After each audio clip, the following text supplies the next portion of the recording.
សួស្តីអ្នកទាំងអស់គ្នានេះនាងមុននឹងចូលទៅមើលវីដេអូសូមរំខានអ្នកទាំងអស់គ្នាចំណាយពេល3វិនាទីដើម្បីចុច like វីដេអូនិងចុច subscribe channel ផងដើម្បីឲ្យខ្ញុំកម្លាំងចិត្តផលិតវីដេអូដែលមានគុណភាពកាន់តែល្អជាងនេះទៀតអរគុណអ្នកទាំងអស់គ្នាខ្លាំងណាស់សូមជូនពរឲ្យអ្នកទាំងអស់គ្នាមានថ្ងៃថ្មីដ៏រីករាយនៅក្នុងលំហអត្ថកបាំងមួយលោកមេបានបាក់សៀផំដងមួយទំព័រសំឡេងរបស់ប្រពន្ធក៏បន្លឺឡើងប្រពន្ធកំពុងផ្ទុកដែននៃសូមស្វាគមន៍អ្នកធ្វើដំណើរឆ្លងភពលេខ001ឥឡូវនេះតែខ្ញុំនឹងទុកព័ត៌មានបែបកម្មឲ្យនាងប៉ុន្តែបែបកម្មផ្ទុកបាន99%ហើយមកបាក់សៀភៅទៅទំព័របន្ទាប់បែបកម្មរបស់នាងលើកនេះគឺត្រូវរារាំងតួអង្គអាក្រក់មិនឲ្យធ្លាក់ចូលក្នុងផ្លូវវងឹតនាងមានទូនាទីចិញ្ចឹមបីបាច់តួអង្គអាក្រក់នោះហើយនាងត្រូវធ្វើឲ្យគេមានអារម្មណ៍ថាមានក្តីសុខដែលបានកើតមកលើលោកនេះអសញ្ញាណរបស់នាងនៅក្នុងពិភពនេះគឺជាកូនស្រីរកុលភិនប៉ុន្តែត្រូវបានគេដេញចេញពីផ្ទះពេលនេះនាងគ្មានអ្វីសោះឡើយពេលទទួលបានព័ត៌មានពីប្រពន្ធលោកគ្រាន់តែឆ្លើយតបយ៉ាងស្រាលថាយល់ហើយប្រពន្ធបានប្រកាសថាកំពុងផ្ទុកទិននៃពិភពលោកកំពុងកំណត់ទីតាំងតួអង្គអាក្រក់កំពុងជួនទៅកាន់ពិភពក្នុងសៀវភៅនៅខាងក្រៅបាននឹងសម្លេងជាប្រមាថវាអំអ្នកនាំសំណាងអាក្រក់នេះឲ្យស្លាប់ទៅដៃមួយបានរញខីចិនយ៉ាងខ្លាំងរួចក្មេងប្រុសស្នាក់នោះក៏ចាប់កញ្ចឹងគេសម្លេងជាប្រមាថពីមនុស្សជុំវិញខ្លួនក៏ហូរហៀចេញមកអំអ្នកនាំសំណាងអាក្រក់ចុះមិនក៏មានអំប៉ាំងស៊ីប្រហែលជារងលុយគេមែនទេវាទៅជាជាសម្លឹងមើលដល់គេបាក់ភ្នែកត្រជាក់ស្រែបរួចពោលថាខ្ញុំមិនបានលុយទេគេរុញដៃអំអ្នកនោះចេញខ្ញុំរឹកបានទេតើអំអ្នកនោះឃើញដូច្នោះក៏ខឹងស្ទើរដែលថ្មីដាច់អំអ្នកនាំសំណាងអាក្រក់នេះមើលចុះបើអញហានប៉ះដៃអញទៀតទីនេះក៏ចាប់សក់ខីយ៉ានយ៉ាងខ្លាំងមើលថាអញអាចវាយ៉ាងឲ្យស្លាប់បានទៅឬអត់ពេលនោះមីយ៉ាក៏បង្ហាញខ្លួននាងស្រែកខ្លាំងពីថាពួកក្មេងនេះធ្វើស្អីគ្នានឹងឃើញដូច្នេះពុកមេងមកក៏ផ្អើលឆោឡើងគ្នាថាបញ្ញប់រកឲ្យលឿនទៅមនុស្សធំមកដល់ហើយរត់បានមួយដុំឆ្ងាយក្មេងប្រុសម្នាក់នោះក៏ក្រោយមកព្រមានលើនេះអញសំណាងហើយណាបើលើក្រោយជួបមួយនេះណាគឺអនុវេយើងនៅឯនឹងពេលពួកវាដើរចេញទៅខេធានជានរណាលំយូអូនឈ្មោះខេធានមែនទេខេធានសម្លឹងមើលមកវិញដោយភាពបឺងឆ្ងល់ហេតុអីបានជាបងស្គាល់ឈ្មោះរបស់ខ្ញុំឃើញទង្វើរបស់ក្មេងប្រុសតូចលំយូមានអារម្មណ៍ហួសចិត្តបន្តិចនេះពិតជាតួអង្គអាក្រក់មែនទេសភាពស្លូតត្រង់បែបនេះអាចបំផ្លាញពិភពលោកបានមែនទេពិតជាមិនគួរជាសាសក៏រួចនាងក៏ដកដង្ហើមធំហើយមិនបាច់ខ្វល់ទេនាងលុតចង្កងចុះហើយលោកដៃទៅមុខក្មេងប្រុសក្រោកឡើងសិនទៅពេលនេះនៅក្នុងកសែតភ្នែករបស់ខីធានគឺឃើញរូបភាពបងស្រីទន់ភ្លន់ម្នាក់ប៉ុន្តែសម្ដីបន្តរបស់នាងស្រាប់តែប្រែជាដូចអារ៉ាទៅតាមបងទៅខីធានឃើញបែបនេះភ្នែករបស់ក្មេងប្រុសក៏ស្រពន់មកញើលើហៅបងស្រីក្មេងប្រុសសភ្ញាក់ផ្អើលហើយថយក្រោយកុំមកប៉ះខ្ញុំឃើញដូច្នេះលំយូក៏និយាយដោយទន់ភ្លន់ថាបងមិនធ្វើបាបអូនទេរួចនាងកំរងលោកដៃទៅប៉ះគេបណ្ដៃខីធានមិនតន់នឹងរឿងអ្វីក្មេងប្រុសស្រាប់តែទម្លាក់ភ្នែកចោះខ្លាំងគ្មានកម្លាំងទៀតហើយក៏រួចខីធានក៏ដួលចោះលំយូភ្ញាក់ផ្អើលហើយប្រញាប់ទៅកងក្មេងប្រុសនោះនាងលួចគិតក្នុងចិត្តថាតួអាក្រក់អ្វីក៏ខ្សោយយ៉ាងនេះទៅផ្ទះជាមួយបងណាកូនសម្លាញ់ព្រឹកថ្ងៃបន្ទាប់បន្លឺថ្ងៃចាំងចូលក្នុងបន្ទប់ខីធាននឹងងុយតិចបន្តិចគេញីភ្នែកហើយអង្គុយមើលជុំវិញខ្លួននេះជាណារួចគេក៏ប៉ះតែចិត្តទៅលើរបួសរបស់ខ្លួនរបួសស្រូវបានបងរុំរួចរាល់ហើយខីធានមើលទៅនៅក្បែរក្រែគេចាប់រូបថតមួយសន្លឹកឡើងមកសិតថាគឺបងស្រីមែនទេពេលនោះខាងក្រៅមានសម្លេងគាត់ធ្វើលំយូក៏ញឹមដើរចូលមកអូនញាក់ហើយមែនទេរបួសនៅឈឺទេមិនដឹងជានាងឃើញអ្វីទៅបណ្ដាងចូលស្ងៀមមួយផ្លែតគឺឃើញគីធានអង្គុយនៅលើក្រែកំពុងតែកពួយចិត្តលំយូក៏លុយគិតក្នុងចិត្តប្រហែលជាកំពុងតែភ័យខ្លាចខ្លាំងណាស់រួចនាងក៏អង្គុយចុះមាត់ក្រែហើយគិតថាក៏ត្រូវដែរសង្ស័យជ្រឹងដើមគីធានក៏ត្រូវបានគេបោះបង់ចោលតាំងពីតូចចិត្តគំនិតតែរមូលកងក៏ជារឿងធម្មតាទេក្រសែភ្នែករបស់នាងប្រែជាសុខសាទោះបីជាអាយុ6ឆ្នាំទៅត្រូវបានឪពុកម្ដាយបង្ការរកឃើញប៉ុន្តែគេគ្រាន់តែមកឃើញក្មេងម្នាក់នេះជាឧបករណ៍សម្រាប់ផ្ដល់ឈាមតែប៉ុណ្ណោះអ៊ីចឹងហើយបានជាការដែលគេធ្លាក់ក្នុងភាពងឹតផ្លាញ់ពិភពលោកទាំងមូលក៏ជារឿងធម្មតាដែរតែពេលនេះមានខ្ញុំនៅទីនេះហើយខ្ញុំប្រាកដជាត្រូវតែរារាំងមិនឲ្យក្មេងតូចចំណែកនេះផ្លាស់ប្ដូរទៅជាអាក្រក់ឡើយលោមីងាក៏ទៅមើលជីឈៀនខ្ញុំនឹងផ្ដល់ក្តីសុខឲ្យគេឲ្យបានក្រសែភ្នែករបស់នាងពោពេញដោយក្តីស្រឡាញ់ការពារគេឲ្យធំធាត់ឡើងដោយសុខសាន្តនឹងមិនឲ្យអីណាធ្វើបាបគេបានឡើយឃើញនាងបែបនេះជីឈៀនក៏ងឿងឆ្ងល់ក្រសែភ្នែកលោមីក៏បាក់មាត់នៅនិយាយឡើងបើភ្ញាក់ហើយចេញទៅញ៉ាំអីទៅណាមានតែពួកឆៃតេទៅមានកម្លាំងធ្វើការងារបានជីឈៀនមើលនាងដោយអៀនខ្មាសរួចក៏អន់មុខចុះហើយឆ្លើយថាបាទពេលអង្គុយចុះនៅដបែភ្នែករបស់ជីឈៀនក៏ភ្លឺថ្លាឡើងអាហារច្រើនលើមើលញញឹមហើយនិយាយថាមិនបាច់អៀនទេញ៉ាំទៅគេក៏ខណ្ឌមួយមកដោយសភាពរួចឆ្លើយថាបាទទៅតែចូលមាត់ជីឈៀនក៏ស្រែកដើមដឹកដីរីករាយថាឆ្ងាញ់ណាស់បន្ទាប់មកគេក៏ញ៉ាំដោយខ្លាខ្លាលើមិនឃើញដូច្នេះក៏ញឹមតាមបែបនេះបានហៅថាទៅដូចក្មេងបន្ទាប់ពីដាក់កែទឹកដាក់គោដែលញ៉ាំអស់ទៅលើជីឈៀនក៏ជូតមករួចនិយាយថាឆ្ងាញ់ណាស់មកមីឃើញបែបនេះក៏និយាយដោយក្តីរីករាយ មើលទៅប្រហែលជាខ្លាំងណាស់ញ៉ាំអស់រលឹងតែម្ដងធ្វើពេលនេះជីឈៀនបានប្រើកសាភ្នែកគាត់សម្លឹងមើលលំរបស់លោមីដោយភាពខ្លានលោមីយកចិត្តឲ្យខ្ញុំទៅឲ្យនេះជាចំណែករបស់បងឲ្យអូនណាតែជីឈៀនបែរជាកវិដស័យចាំប្រញាប់មិនបាច់ទេបងខ្ញុំឆ្អែតហើយនិយាយឲ្យចប់ក្រពះរបស់គេក៏ស្រែកឡើងលោមីក៏ខ្ទប់ម៉ាត់សេចតិចមិនបាច់អៀនទេញ៉ាំទៅនាងលួចសរសើរក្នុងចិត្តគួរឲ្យស្រឡាញ់ណាស់ពេលនេះជីឈៀនទៅទួលយកនំនោះហើយគាត់បងឃើញនាងក៏ក្រក់ឡើងច្បងទៅធ្វើថែមឲ្យណាមិនបាច់អៀនទេរួចនាងក៏បែរខ្នងដើរជប់ផ្ទះបែរសម្លឹងមើលខ្នងរបស់នាងជីឈៀនបានគិតក្នុងចិត្តថាហេតុអ្វីបងស្រីម្នាក់នេះល្អជាមួយខ្ញុំម្លេះរួចគេក៏អន់មុខចោលដោយក្តីសោកសៅសម្លឹងមើលលំនៅលើការចងចាំចាស់ក៏ហូរត្រឡប់មកវិញក្នុងរដូវរងាតតិចមានមនុស្សម្នាក់ដើរកាត់ក៏បាសនំចិត្តឲ្យគេយ៉ាងប្រងើយនេះឲ្យយើងជីឈាមភ្នែកភ្លឺថ្លារួចរើមនុស្សឡើងក្នុងចិត្តពិតជារីកណាស់ព្រោះមានអំបានបើគេក៏ងើបឈរឡើងលោកដៃទៅនិយាយថាពេលនោះអ្នកខាងទៀតក៏ស្រែកឡើងអញធ្វើស្អីហ្នឹងកុំមកបាក់ខ្លួនយើងខ្វាត់ណាស់ហាពិតជាស៊ឺមែនគាត់ជារួចក៏ដើរចេញទៅយ៉ាងលឿនកាទៀនអង្គុយស្ងៀមនៅលើ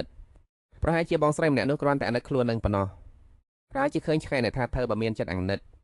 គ្រាន់តែចង់ចិញ្ចឹមលេងទេដឹងពេលនោះក៏ដើរចេញពីផ្ទះបាយមកត្រូវហើយទៀនអើបន្តិចទៀតញ៉ាំបាយរួចកុំភ្លេចសាកខោអាថ្មីណាដូច្នេះទៀនក៏ភ្ញាក់ផ្អើលឆ្លើយថាចាខោអាថ្មីអីបន្តិចក្រោយមកនៅក្នុងបន្ទប់របស់ទៀនគេទៅតែសាកខោអាថ្មីក៏ពលពីអសរសាភ្លាមឈុតនេះស្វាតខ្លាំងណាស់ពេលឡើងគេងឡុកបងបានចេញទៅទិញមកអោយព្រាមនោះគេក៏បានស្មារតីឡើងវិញហេតុអ្វីខ្លួនឯងត្រូវមកមានក្តីសុខរីករាយបែបនេះរួចគេក៏ក្រោយក្បាលដើម្បីកម្ចាត់កំណត់ទាំងនោះចេញក៏គ្រាន់តែជំមៀវក៏កាន់សិតសក់មកសិតឲ្យគេហើយបងសិតសក់ឯណាទីទៀនក៏ជាមួយខ្លួនទៅក្នុងអារម្មណ៍ដ៏ត្រជាក់ស្រួលព្រាមនោះគេក៏ភ្ញាក់ផ្អើលស្រែកឡើងមិនស្រួលបន្តិចណាទេរួចគេក៏លួងលោមខ្លួនឯងប្រាកាត់ជាមកពីគាត់ឃើញខ្លួននឹងអាក្រក់មើលទៅបំសិតសក់ឲ្យបែបនេះពិតមែនហើយបន្តិចក្រោយមកលឹកមៀវក៏ជួយជូតមាត់ឲ្យគេថ្នមមើលចុះញ៉ាំយ៉ាងម៉េចបានអាហារប្រឡាក់ពេញមុខបែបនេះឲ្យបងជូតឯណាចាគាត់ក៏ពោលពីអសរសាដោយក្តីស្រឡាញ់ដូចជាកូនឆ្មាតូចអញ្ចឹងខ្មាសស្អៀនក៏យកដៃបិទមុខពេលក្រោយមកគេក៏ផ្លាស់ទៅឈុតថ្មីមួយទៀតទៅតែដើរចេញក៏មិនដាប់ពីមាត់សរសើរឈុតនេះពិតជាសក្តិសមជាមួយអូនណាស់គាត់ថ្នមមើលនៅកង្អែលក្បាលគេទីរបស់បងសង្ហាខ្លាំងណាស់ឧបែរនោះទៀនក៏គិតមិនឈប់ទៀនរបស់បងគេរំជួលចិត្តរហូតនិយាយលោកលំថាអានឹងបងស្រីក៏ស្អាតខ្លាំងណាស់ដែរពេលដែលក៏បះនៅត្រង់จมูกគេរួចណែនាំខ្លួនបងឈ្មោះលុកមៀវប៉ុន្តែអូនត្រូវហៅបងថាបងធ្វើមុខឆ្ងល់បងស្រីលោមៀវងក់ក្បាលត្រូវហើយក្រោយពីនេះទៅមានអ្វីចង់សួរក៏អាចសួរបានជានិច្ចព្រាមនោះគ្នាទៀនបានសួរថាហេតុអ្វីបានជាបងស្រីចេះតែធ្វើល្អដាក់អូនបែបនេះស្មៀវស្ងៀមស្ងាត់មួយសន្ទុះធំរួចនាងក៏ញញឹមតិចឆ្លើយតបអូននៅអ្នកនេះបងក៏នៅម្នាក់ឯងដែរបន្ទាប់ពីនេះយើងអាចរស់នៅជាមួយគ្នាបាននឹងមិនមានអារម្មណ៍អីក៏ទៀតឡើយកាន់តែស្ដាប់ក្មេងប្រុសកាន់តែមុខក្រហមអារម្មណ៍អីក៏លែងមានទៀតហើយខ្លួនមានបងស្រីហើយខ្លួននឹងមិនអីក៏ទៀតឡើយមៀវបាននិយាយបន្ថែមទៀតថាបន្ទាប់ពីនេះទៀនរបស់ផ្ទះយើងក៏អាចដូចទៅនឹងយវ័យដតីទៀតដែរក៏អាចធ្វើកាយវិការអង្អើយឬអង្គរទិញដល់បងស្រីបានដែរធ្វើញាក់ធ្វើកាយវិការអាមើយហើយរួចនាងក៏ចាប់ដៃរបស់គេបងនឹងមិនបោះបងអូនចោលឡើយបងសញ្ជាតិទៀនឈឹស្ងៀមមើលនាងក្រសែភ្នែកនេះកាលពីមុនក៏ដូចជាពេលនេះដែរពិតប្រាកដនឹងមុនគេក៏ចាប់ដៃរបស់មៀវយ៉ាងណែនអូនក៏ដូចគ្នាអូននឹងមិនបោះបងចោលដូចគ្នាហឹកមីញឹមរួចយ៉ាងអាយក្បាលគេបងជឿចិត្តលើអូនទៅសម្រាកយបានធ្វើខ្លួនសិនទៅបើមើលដើរចេញទៅលើកមីបានគិតក្នុងចិត្តថាសម្រាកឲ្យស្រួលទៅក្មេងតូចបងប្រាដាជាចិញ្ចឹមអូននឹងមិនអ្នកណាម្នាក់អាចមកធ្វើបាបអូនបានទៀតឡើយសតមានសារផ្ញើចូលមកទឹកប្រាក់ក្នុងកុននេះមានចំនួន$530ឃើញបែបនេះលោកមីរដងហើមធំមើលទៅប្រហែលជាត្រូវរកលុយខ្លះដើម្បីចិញ្ចឹមទៀនហើយទៀនទៀតផងចោះចំណែកកម្ចាររកកាយដើមវិញថែមទាំងមិនតន់នឹងចប់សាកលវិទ្យាល័យផងការរកការងារធ្វើប្រហែលជាពិបាកកំតិចហើយគិតរួចនាងក៏ចូលអ៊ីនធឺណិតដើម្បីស្វែងរកតែមានការងារអ្វីដែលរកលុយបានលឿនខ្លះទៅណោះស្នឹកស្មានមិនដល់នាងក៏រស់មើលឃើញដំណឹងជ្រៅរបស់កុលលេខ1ក្រុមផលិតភាពយន្តកំពុងជ្រើសរើសតួជំនួសជាបន្ទាន់ទូទាត់ប្រាក់តាមរឈុតដែលថតមួយយន្តសម្រាប់រឈុតដែលថតធ្វើជាតួជំនួសក៏មិនអីដែរតើថ្ងៃបន្ទាប់កំពុងដេកឡងឡុកនៅលើក្រឹសឯមាត់គេអូតិចបងស្រីនៅក្បែរនោះមានដាក់កដាសើសសេទុកមួយសន្លឹកទៀនបងចេញទៅក្រៅបន្តិចសិនបើអូនប្រញាប់ឡើងកុំភ្លេចផឹកទឹកដាក់កូនដែលដាក់នៅលើទឹកនេះផងណាចាំបន្តិចចោះចាំបងត្រឡប់មកវិញពេលក្រោយមកទៀតនៅកន្លែងជ្រើសរើសតួសម្ដែងរបស់ក្រុមផលិតភាពយន្តទៅតែមកដល់ពេលព្រឹកនៅចំពោះមុខនាងក៏លន់មកថាមនុស្សច្រើនមកលេះពួកអ្នកដតីទៅតែឃើញលោមីមក៏នាំគ្នាភ្ញាក់ផ្អើលខ្សឹបខ្សៀវនាងក៏មកធ្វើជាតួជំនួសតែឬស្អាតម្លេះទៅធ្វើទៅបានយ៉ាងម៉េចទៅមើលចុះឃើញភ្លាមដឹងថាស្បៃសាសានតែម្ដង ប្រហែលជាគុណអ្នកមានដែលមកលេង search ហើយមើលទៅ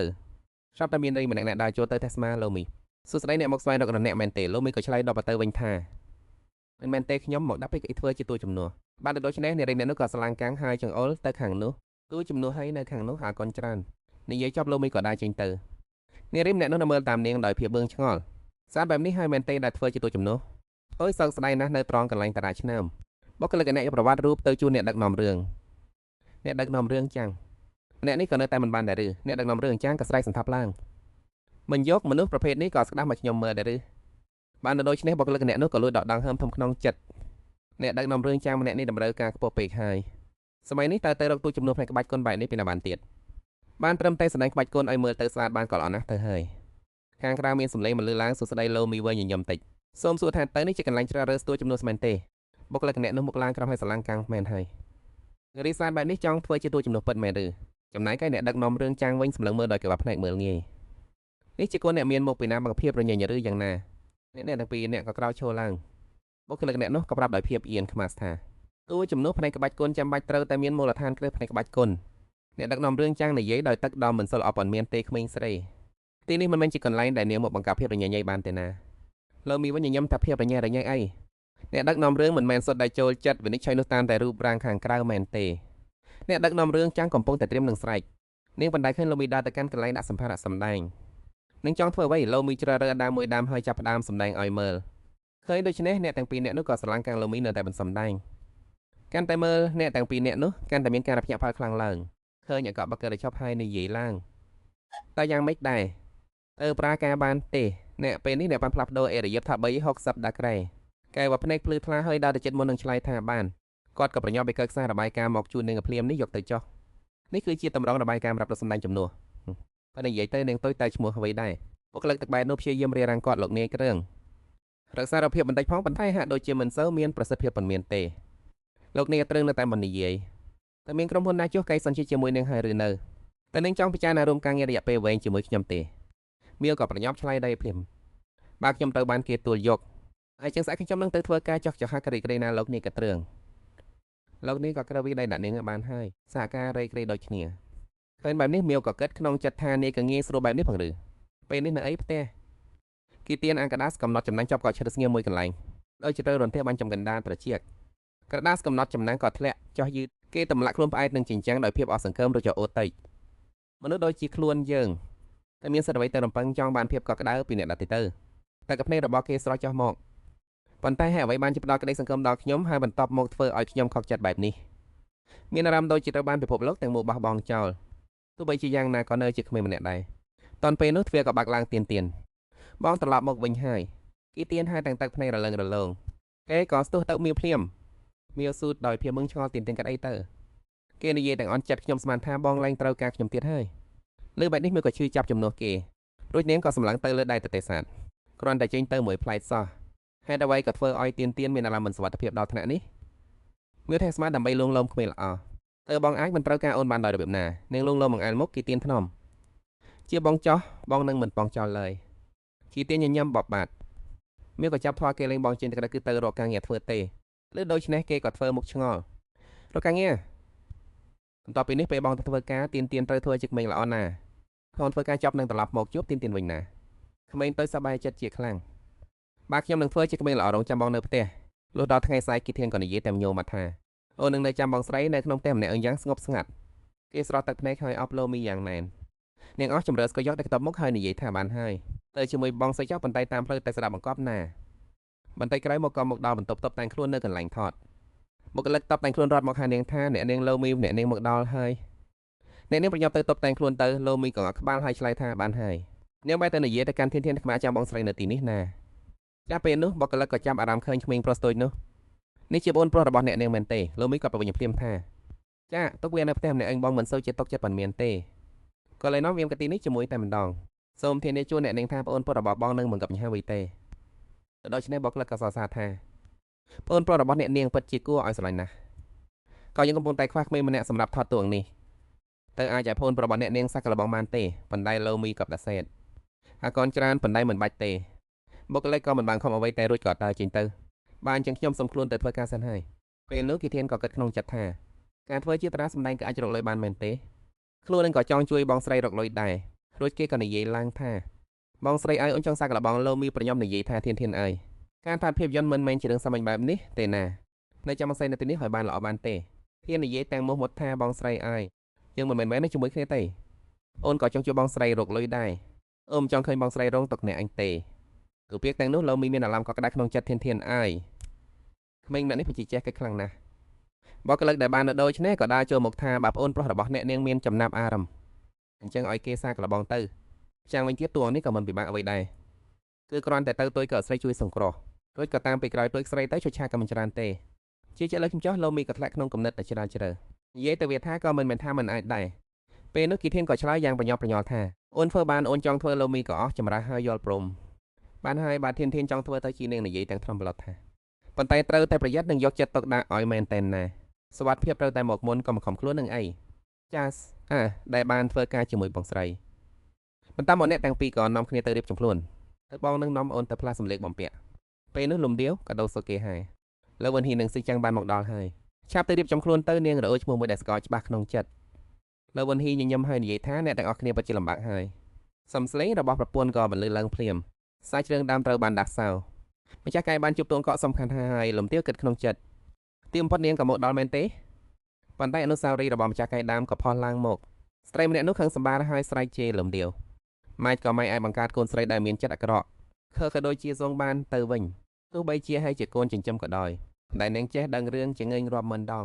ពឿនមានបំផ្ដាល់ជូនទៀតលើวันនេះគឺជាកូនចិញ្ចឹមដែលគ្រួសារតកូលលុយខ្មុកចិញ្ចឹមតាំងពីតូចរូបរាងស្រស់ស្អាតស្លូតត្រង់ដោយជាផ្កាសុកសាប់ប៉ាពេញ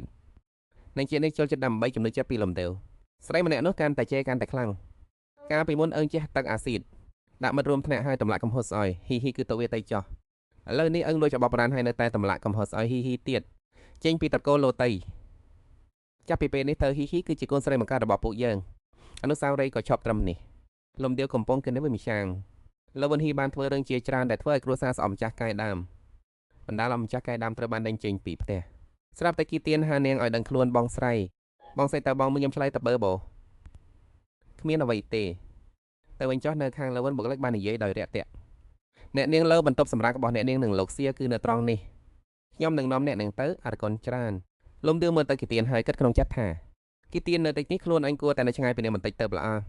អទៅតែបែកខ្នងចេញក៏មានសម្លេងហើយម្ដេវម្ដេវលើវិនហ៊ីញញឹមដើរចូលមកម្ដេវបំទិវគឺអឹងមែនទេមិនទៅមកនៅទីនេះលោកមួយវិញឆ្លើយដល់ដោយទឹកមុខត្រជាក់ស្រែបខ្ញុំមកធ្វើជាតួសម្ដែងជំនួសឃើញបែបនេះបុកនៅទីនោះក៏ចាប់ផ្ដើមខ្សឹកខ្សៀវគ្នានៅគ្នានោះគឺជាបូនស្រីរបស់យុនស៊ីមែនទេចុះហេតុអ្វីបានកូនស្រីតកូលលោកមកធ្វើជាតួសម្ដែងជំនួសវិញហើយតកូលលោកមានកូនស្រីពីរនាក់តាំងពីពេលណាទៅលោកមួយវិញចាប់ផ្ដើមបាត់បង់ការអត់ធ្មត់នាងពិតជាស្អប់ណាស់ដែលមានមនុស្សបែបនេះមកតាក់ទងព្រាមនោះលោកយុនស៊ីក៏ទានដៃនាងមានហេតុអ្វីបានជាក្បូនត្រូវមកធ្វើជាតួសម្ដែងជំនួសដែរឬមួយបងអស់លុយចាយហើយគេដឹងឲ្យបងផ្ទេរលុយទៅឲ្យបងទេលោកមីវ៉ាក៏រុញដៃនាងចេញព្រាមមិនចាំបាច់ឲ្យបងមកខ្វល់រឿងខ្ញុំទេពេលនោះលោកយុនស៊ីក៏ខំមាត់ខ្លួនអឹងរួចនាងក៏ចាប់ផ្ដើមស្រក់ទឹកភ្នែកតែខ្ញុំនិយាយថាមីបងប្អូននៅខាងបងរឿងនឹងមែនទេបងសំទោសបងពិតជាបានអង្រលឹកប៉ាអ្នកម៉ាកុំឲ្យម្ដេញប្អូនចេញហើយតែដោយសារពួកគាត់ខ្លាំងពេករងចាំមួយរយៈទៀតសិនទៅបងសញ្ជាតិថានឹងជួយអង្វរពួកគាត់ឲ្យប្អូនត្រឡប់ទៅផ្ទះវិញណានាងនិយាយចប់អ្នកនៅជុំវិញក៏ចាប់ផ្ដើមសឹកសើគ្នាម្ដងទៀតមើលទៅត្រកូលលោកដល់ថ្លៃធ្នូមួយនេះកូនស្រីច្បងត្រូវចេញមកដើររកការងារធ្វើតាមផ្លូវតែតែនឹងថាត្រូវគេបណ្ដេញចេញទៅនឹងធ្វើអីក៏ទៅបានជា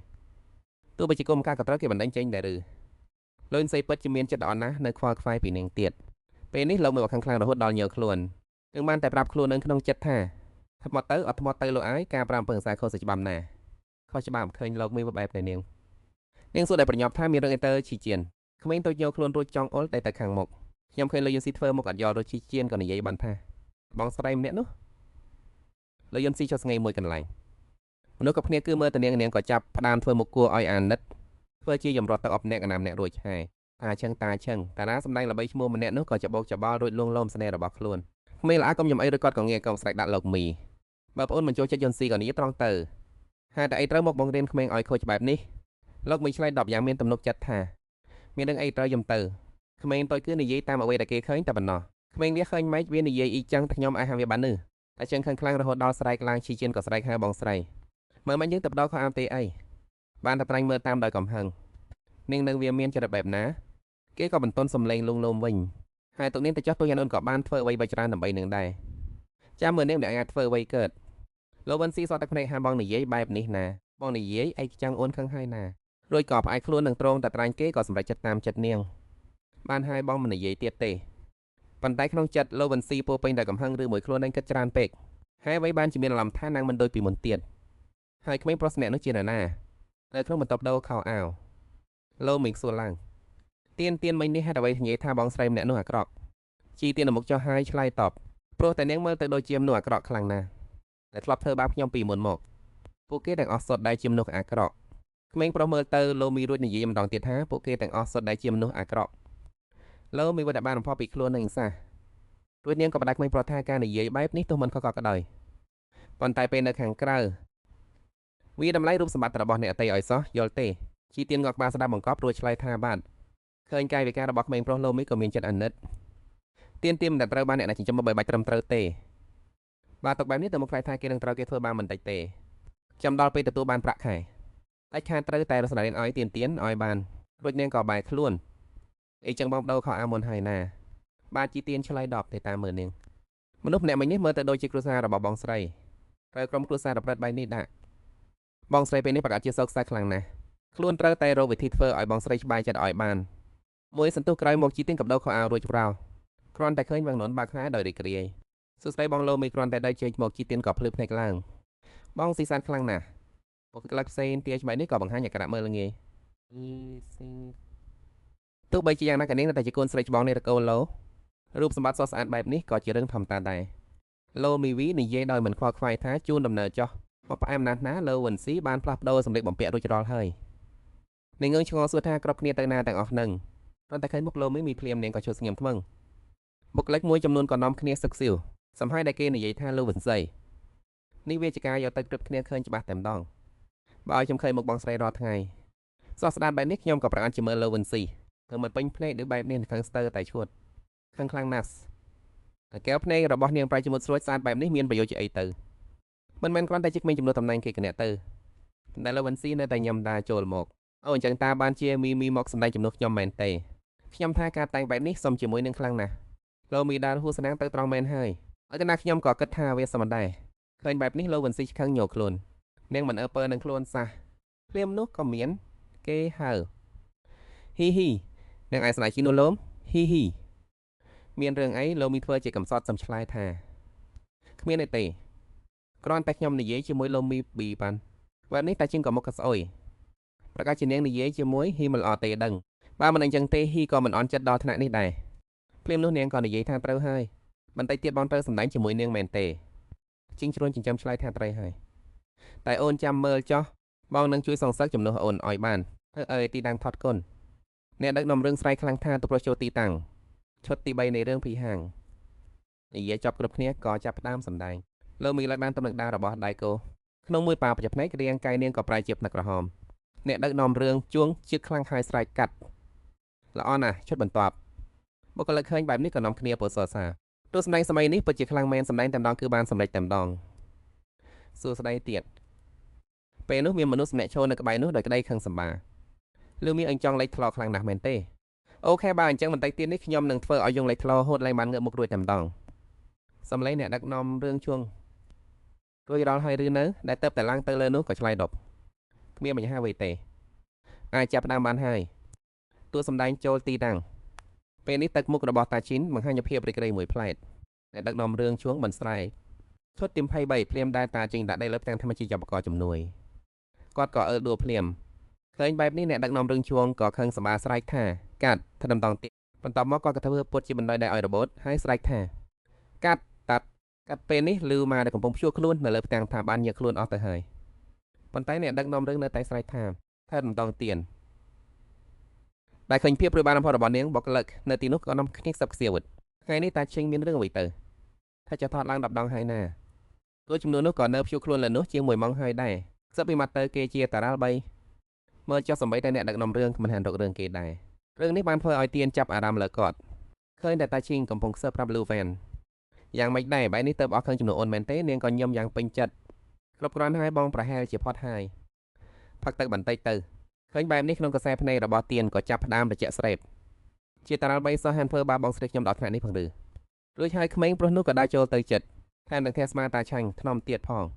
ងតាឆាញ់ងាកំងើងឆ្ងល់អាលិតមានរឿងអីទៀនចង្អុលទៅហើយសួរថាបងប្រុសតារាល្បីអីបងមិនចាំបាច់រកអ្នកសម្ដែងចំនួនឲ្យដូចទៅនឹងបងស្រីម្នាក់នេះទៅបែបនេះអ្នកទាំងពីររកស្រឡាំងកាំងតានចាំងអាលិតនេះនិយាយរឿងអ្វីមិនសម្រួមនៅតែព្យាយាមរកសារអ៊ីតុនភ្លុនកុំនិយាយផ្ដេសផ្ដាស្អីទោះសម្ដែងក៏អាចមានកំហុសឆ្គងខ្លះដែរព្រាមនោះទៀនសំឡេងអ្នកដឹកនាំរឿងនិយាយទៅបងាក់ទៅវិញទៅបានហើយទៅម្លាក់ទួជំនួសសម្រាប់វិញទៅហើយជុតក្រោយសិនក្មេងប្រុសនោះក៏ប្រញាប់រត់ទៅរកបងស្រីទឹកមុខរបស់ឡូយុនហ៊ីកាន់តែអាប់ទៅក្មេងក្បាលរឹងម្នាក់នេះចេះការពារឡូមីអូណាស់ទៅវាមកក៏ពីណាប្រាកាត់ទៅពេលនោះជីឈៀនក៏រត់មកទាំងបានរបស់រួចហុយទឹកឲ្យនាងបងស្រីផឹកទឹកសិនទៅអាកនអូនឈៀនរួចនាងក៏លឹកដៃរបួសនោះទៅទួលយកឃើញបែបនេះគេក៏និយាយនឹងជីចិត្តថាបងកំពុងហួចឈាមហើយលោកមើលញញឹមបតនេះគ្រាន់តែជាឈាមក្លែងទេបងមិនអីទេភ្លាមនោះតាចឹងក៏អត់ឡើងដើម្បីតាក់ទាញចំណាប់អារម្មណ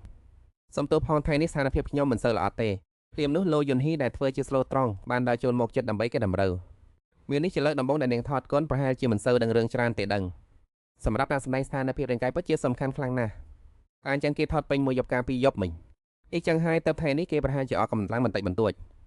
នាងកុំប្រកាន់ទៅឲ្យគេនេះលោមៀវញញឹមធាស្មាលោយុនហ៊ីរញ៉េសង្កត់ធ្ងន់ពីថាខឹងមែនទេខ្ញុំមិនខឹងទេលោយុនហ៊ីឬដូច្នេះលោយុនហ៊ីក៏ស្រឡាងកាំងហេតុអ្វីក៏នាងដឹងតកោដើមរបស់ខ្លួនបានលោមៀវស្លឹងមើលទៅលោយុនហ៊ីទាំងទឹកមុខស្អាតរួចប្រមានថាលោអីទៅនាងក៏គ្រាន់តែជាកូនស្រីរបស់អ្នកបាក់ឡានម្នាក់ប៉ុណ្ណោះប៉ុណ្ណឹងចង់រស់នៅសុខសន្តិភាពក្នុងនាមជាកញ្ញាតកោលោកុំមកញុះញង់រករឿងខ្ញុំតិចយល់ទេនិយាយចប់នាងក៏ក្រវីដែររួចដើរចេញទៅបន្សល់ទុកឲ្យលោយុនហ៊ីភ័យញ័រខ្លួនសាមជោគដោយញើសមិនអាចទៅរួចទេតែនាងដឹងរឿងនេះបានដោយរបៀបណាខ្លួននឹងបាត់បង់ម្ដាយតាំងពីនៅក្មេងពុករបស់ខ្លួនសារតែជួយឪពុករបស់លោមានក្នុងគ្រោះថ្នាក់ចរាចរណ៍ទៅបានស្លាប់បាត់បង់ជីវិតប្រោះតែហេតុនេះទៅតកូលលើទួលចិញ្ចឹមហើយបដូរតកូលឲ្យខ្លួនថែមទាំងប្រកាសប្រាប់អ្នកខាងក្រៅថាខ្លួនជាកូនស្រីដែលបែកគ្នាពីតកូលលោយូរមកហើយតែប៉ុន្តែរឿងនេះបើមិនរាប់បញ្ចូលទាំងមកពុកនាងទេគឺគ្មានអ្នកណាម្នាក់ដឹងទៀតឡើយឃើញលោយុនហេជស្ងៀមតាជំនួយអូនសម្លាញ់នាងបាននិយាយអ្វីទៀតគេអបលោយុនហ៊ីទាំងអាណិតនាងបាននិយាយអ្វីដែលហួសហេតុដាក់អូនមែនទេនាងផ្អែកលើត្រង់គេរួចឆ្លើយថាគ្មានទេរួចគេក៏លងលោមថាយូរនេះអូនមានចិត្តឡប់ទៅខែទៅផ្ទើគេចន់បែបនេះមិនតែទេជាបងចោះបងនឹងការពារអូនចាលោយុនហ៊ីគ្រាន់តែលើកដូច្នោះក៏ខំមកខ្លួនអីទាំងកំហឹងក្នុងចិត្តមិនអាចជាអ្នកណាម្នាក់ដឹងជាដាច់ខាតថាខ្ញុំមិនមែនជាកូនស្រីពិតប្រាកដរបស់តាកូលោឡើយខ្ញុំត្រូវតែរកវិធីបំបត្តិមកនាងឲ្យបានជីធានលៀបថ្នាំថ្លំបីបងស្រីអើយឆ្នាំនេះខ្ញុំសូមមកពីបងជំនួយការដឹកនាំរឿងវាព្យាបាលរបស់ក្រៅស្បែកបានសក្តាសិទ្ធិណាស់លោមីញញឹមយ៉ាងក៏ក្តាច់ជីធានអើយពេលនោះជីធានក៏និយាយឡើងថាបងស្រីអាមនោះឈ្មោះសៀជើងនោះហាក់ដូចជាមានចេតនាអាក្រក់ដាក់បងណាតើយើងគួរធ្វើបែបណាទៅអូនមិនចង់ឃើញគេធ្វើបាបបងឡើយលោមើលសម្លឹងមើលគេយូរគួរសមក្មេងម្នាក់នេះពិតជាកំពុងបារម្ភពីនឹងចេញពីចិត្តមែនពីចម្ងាយមានសម្លេងស្រែកហៅសម្ដែងបានហើយសូមអញ្ជើញលោមៀវក្រោកឈរភ្លាមនាងកុំបារម្ភអីបងមិនមែនជាមនុស្សដែលឲ្យអ្នកណាមកធ្វើបាបបានងាយជាងទេឈុតឆាក់ក៏បន្តគឺសម្ដែងនៅវាស្មើលោមៀវនឹងសៀចឹងឈរទោមគ្នាស្ងប់ស្ងាត់នឹងត្រជាក់ត្រជុំខណៈដែលសៀចឹងកំពុងតែតាំងខ្លាំងសម្លេងហៅថាដឡើងលោមៀវក៏ចាប់ផ្ដើមចូលទូក្រសែភ្នែករបស់នាងស្លឹងទៅមនុស្សនៅចំពោះមុខយ៉ាងមុតស្រួចសូមអភ័យទោសហើយសៀចឹងភ័យពេកក៏ជួយក្រោយឥតឈប់លោមៀវបង្វើដាវយ៉ាងរហ័សរួចចង្អុលទៅមុខគេចំមីនឹងញឹមស្រាលឲ្យនិយាយថាថ្មីដៃរបស់ឯងមានត្រឹមតែប៉ុណ្ណេះទៅសៀចឹងឃើញចង់ដាវនៅនឹងខ្លួនប្រាំងកញ្ញុចម្របលោមៀវសើចំអកគេសុំទោសផងមិននឹកស្មានថាដងសើដល់ថ្នាក់នេះលើកក្រោយបងនឹងប្រយ័ត្នជាងនេះសៀចឹងញ៉ាស់ជោគពេញខ្លួនអ្នកដឹកនាំស្រាប់តែស្រែកថាកាត់មុខរបស់ទួយប្រុសស្រាវគេបាំងបាត់ហើយតែដើមតងទៀតលើមួយញញឹមរួចចូលដើរទៅដាក់នឹងក៏គេម្ដងទៀតសៀជើងខាំមាត់ត្រាំក្នុងចិត្តគិតថាហើយពេលណាទៅចប់ទៅខ្ញុំប្រកាសជាធ្វើដោយចិត្តនេះហើយនាងពុំសងសឹកខ្លួននឹងពេលនោះអ្នកដឹកនាំក៏ស្រែកថាបញ្ចប់រៀបឈុតបន្ទាប់អ្នកទាំងពីរត្រូវគេទាញឡើងដោយខ្សែយងសៀជើងរវឹកកើវឹកស្ទើរតែដួលរីឯលោមៀវចោះដល់ដីយ៉ាងរឹងមាំអ្នកដឹកនាំពេញចិត្តខ្លាំងណាស់បានហើយកាត់ល្អណាស់ពួកគេណាអ្នកគ្រប់គ្នាប្រញ៉ោដដមកលើកញ្ញាលោធ្វើដែលសម្ដែងរបស់កញ្ញាល្អខ្លាំងណាស់តែកញ្ញាចង់ទទួលថាត់រឿងរបស់ខ្ញុំទេកញ្ញាលោកស្រីមានចំណាប់អារម្មណ៍ចង់ចាស់កិច្ចសញ្ជាជាមួយក្រុមមិនទេលោកស្រីលើមៀវឆ្លើយដោយសុភាពរាបសារមិនចាំបាច់ទេអាគុណច្រើនឃើញបែបនេះតាចាញ់ក៏ចលែងមកទៅដងថាធ្វើជាមិនដឹងមាននោះអីម្លេះទឹកមុខរបស់លើវ៉ិនស៊ីកាន់តែខ្មៅងឹតនាងរៀងជំនាញទាំងនេះមកពីណាទៅ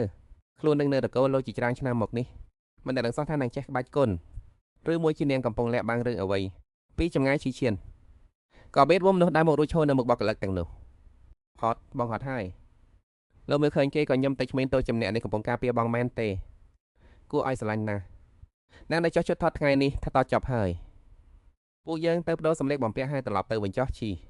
ដោយមានចិត្តរំភើបរែករាយចង់ត្រឡប់ទៅផ្ទះភ្លាមក៏ឆ្លើយទៅវិញថាចាត់អ្នកទាំងពីរដើរចេញទៅធ្វើឲ្យអ្នកគ្រប់គ្នាដែលនៅទីនោះនាំគ្នាលន់មកសរសើរស្នេហារបស់អ្នកទាំងពីរពិតជាល្អខ្លាំងណាស់កញ្ញាលោកបតបតាទៅលើប្អូនប្រុសរបស់នឹងពិតជាទន់ភ្លន់ហ่ะប៉ុន្តែពេលកំពុងតែដើរទៅស្រាប់តែសៀជេនបានមកស្ទាក់ផ្លូវអ្នកទាំងពីរលោមៀវក៏សើចំអាក់ដោយមើលងាយជួយចាំទុកឲ្យច្បាស់ពីផលវិបាកនៃការមករករឿងខ្ញុំអ្នកមិនអាចទទួលខុសត្រូវរ៉ាបរងវាបានទេសៀជេនខឹងខ្លាំងរហូតខាមថ្មិញគ្រឹះនឹងក្មេងអាប្រៃនេះក្លាហានដល់ថ្នាក់ហានគម្រាមខ្ញុំឬស្អប់ណាស់ចាំមើលចុះនាងរងចាំមើលទៅលើវិនស៊ីទិញអារបស់គេបន្តិចរួចធ្វើជាដឹងរឿងហើយនិយាយថាស៊ីចេងអើយសំទោសផងបងស្រីម្នាក់នេះចាក់ចេញពីផ្ទះយូរហើយទៅនាងផ្លាស់ប្ដូរទៅជាបែបនេះនាងក៏និយាយពាក្យសម្ដីដែលបង្កប់នៅមិនច្បាស់ឡាក៏មិនដឹងថាក្មេងប្រុសម្នាក់នោះជានរណាដែរប្រសិនបើបងស្រីនាងរៀនចេះអ្វីដែលមិនល្អទៅហើយតែត្រូវធ្វើដូចចំណេចទៅស៊ីចេងយល់ពីនៃក្នុងសម្ដីនោះទឹកមុខក៏ចាប់ដើមប្រៃជាអបអួរមានបុនស្រីដែលខ្វល់ខ្វាយពីនាងខ្លាំងដល់ថ្នាក់នេះលើមៀវពិតជាសំណាងដែលមិនចេះរសាទឹកមែនប៉ុន្តែហ៊ីហ៊ីអូនកុំបានផ្អីនិយាយបណ្ដាគេក៏ដកទូស្វចេញមកបណ្ដើបងនឹងជួយអូនតាមដានសឹកគេមើលថាថ្មីនេះបងស្រីរបស់អូនបានធ្វើអ្វីខ្លះឲ្យលោកពអ្នកមិញមកអាប់រំទុនមាននាងទៅលោកវិនស៊ីបានដូច្នេះក៏ធ្វើជាសម្ដីលុកពៀប៉ុន្តែលោកប៉ាអ្នកម៉ាក់សុតដៃចាស់អស់ទៅហើយសម្លេងនាងក៏ចាប់ផ្ដើមថំចយក៏មកប៉ាម៉ាក់ត្រូវព្រួយបានរំភើបចិត្តនឹងនាងអីអូននឹងតែនិយាយពន់យល់បងស្រីតាចាន់បាច់ខ្លួនតតសាប់ហើយលោកវិនបង្ហាញទឹកមុខពេញចិត្តលោកមើលចង់ដាក់ស្រ័យជាមួយនាងមិនចាំបាច់ឲ្យបងចេញមុខលើយលោកដល់ព្រឹកស្អែកគីទៀនក៏លើកអាហារយកទៅឲ្យលោកមៀវបងស្រីបង្ហត់ឲ្យញ៉ាំសាច់នេះទៅនាងសម្លឹងមើលដោយភ្នែកភ្លឺថ្លាហើយសរសើរថាក្មេងតូចដែលបងចិញ្ចឹមម្នាក់នេះពិតជាក្មេងល្អហើយចេះយល់ចិត្តមែនបន្តមកនាងក៏ញឹមរួចចាប់សាច់មួយដុំបានឲ្យបងនឹងញ៉ាំទៀនក៏ត្រូវញ៉ាំឲ្យបានច្រើនដែរទៅឆាប់ធំយកមិញមិនបានដេកហត់ណាមែនទេបន្ទាប់ទៅសម្រាប់កន្លងគីទៀនក៏ឆ្លៃដបវិញថាយកមិញអូនមិនបានថតរឿងទេអីចឹងហើយអូនអត់ហត់បន្តិចណាទេចាស់បងវិញគេមើលដៃលោមៀវដោយក្តីអាណិតសួរបងស្រីបួររបស់បងនៅឈឺដែរឬទេបងជំនួយការដឹកនាំរឿងប្រាប់ថាឆ្នាំនេះត្រូវលាប2 រដងបន្តិចទៀតអូននឹងលាបឲ្យបងទៀតលោមៀវញញឹមរួចចាប់ដៃគេຕົកមិនអីទេទៀនរបួសបន្តិចបន្តួចនេះសម្រាប់បងគឺគ្មានបញ្ហាវីឡើយបងលាបខ្លួននឹងបានហើយអូនត្រឡប់ទៅសម្រាប់ទៅសុខភាពសំខាន់ណាស់ស្ទឹងទេគីទៀនងក់ក្បាលយ៉ាងរីករាយបងពិតជាខ្លាំងមែនក្បាច់គុណរបស់បងក៏ខ្លាំងដែរនៅកន្លែងថារឿងអ្នកគ្រប់គ្នាគេគោរពបងខ្លាំងណាស់រួចគេក៏ស្នើឡើងភ្លាមថាពិតមែនហើយបងស្រីអូនចង់រៀនក្បាច់គុណជាមួយបងទៅបានតែឬទេឃើញបែបនេះលោមៀវក៏សួរឡប់ទៅវិញថាទៀនហេតុអ្វីចង់រៀនក្បាច់គុណគេនិយាយរដារដប់វិញថាអូនចង់ខ្លាំងជាងនេះអីចឹងពេលអូនចង់វាយគ្នាអូននឹងមិនចាញ់គេទៀតទេមៀវដាក់លើសមារបស់គេឬផ្ដាំថាទៀនបងនឹងរៀនក្បាច់គុណឲ្យអូនប៉ុន្តែអូនត្រូវចាំថាមានបងនៅក្បែរអូនថ្ងៃក្រោយនឹងគ្មានអ្នកណាហានមកធ្វើបាបឬអ្វីអូនទៀតឡើយបងនឹងការពារអូនហើយនឹងដេញអ្នកដែលធ្វើបាបអូនចេញទៅគេទៀនរំភើបចិត្តกับភ្នែកភ្លឺថ្លាសម្លឹងមើលនាង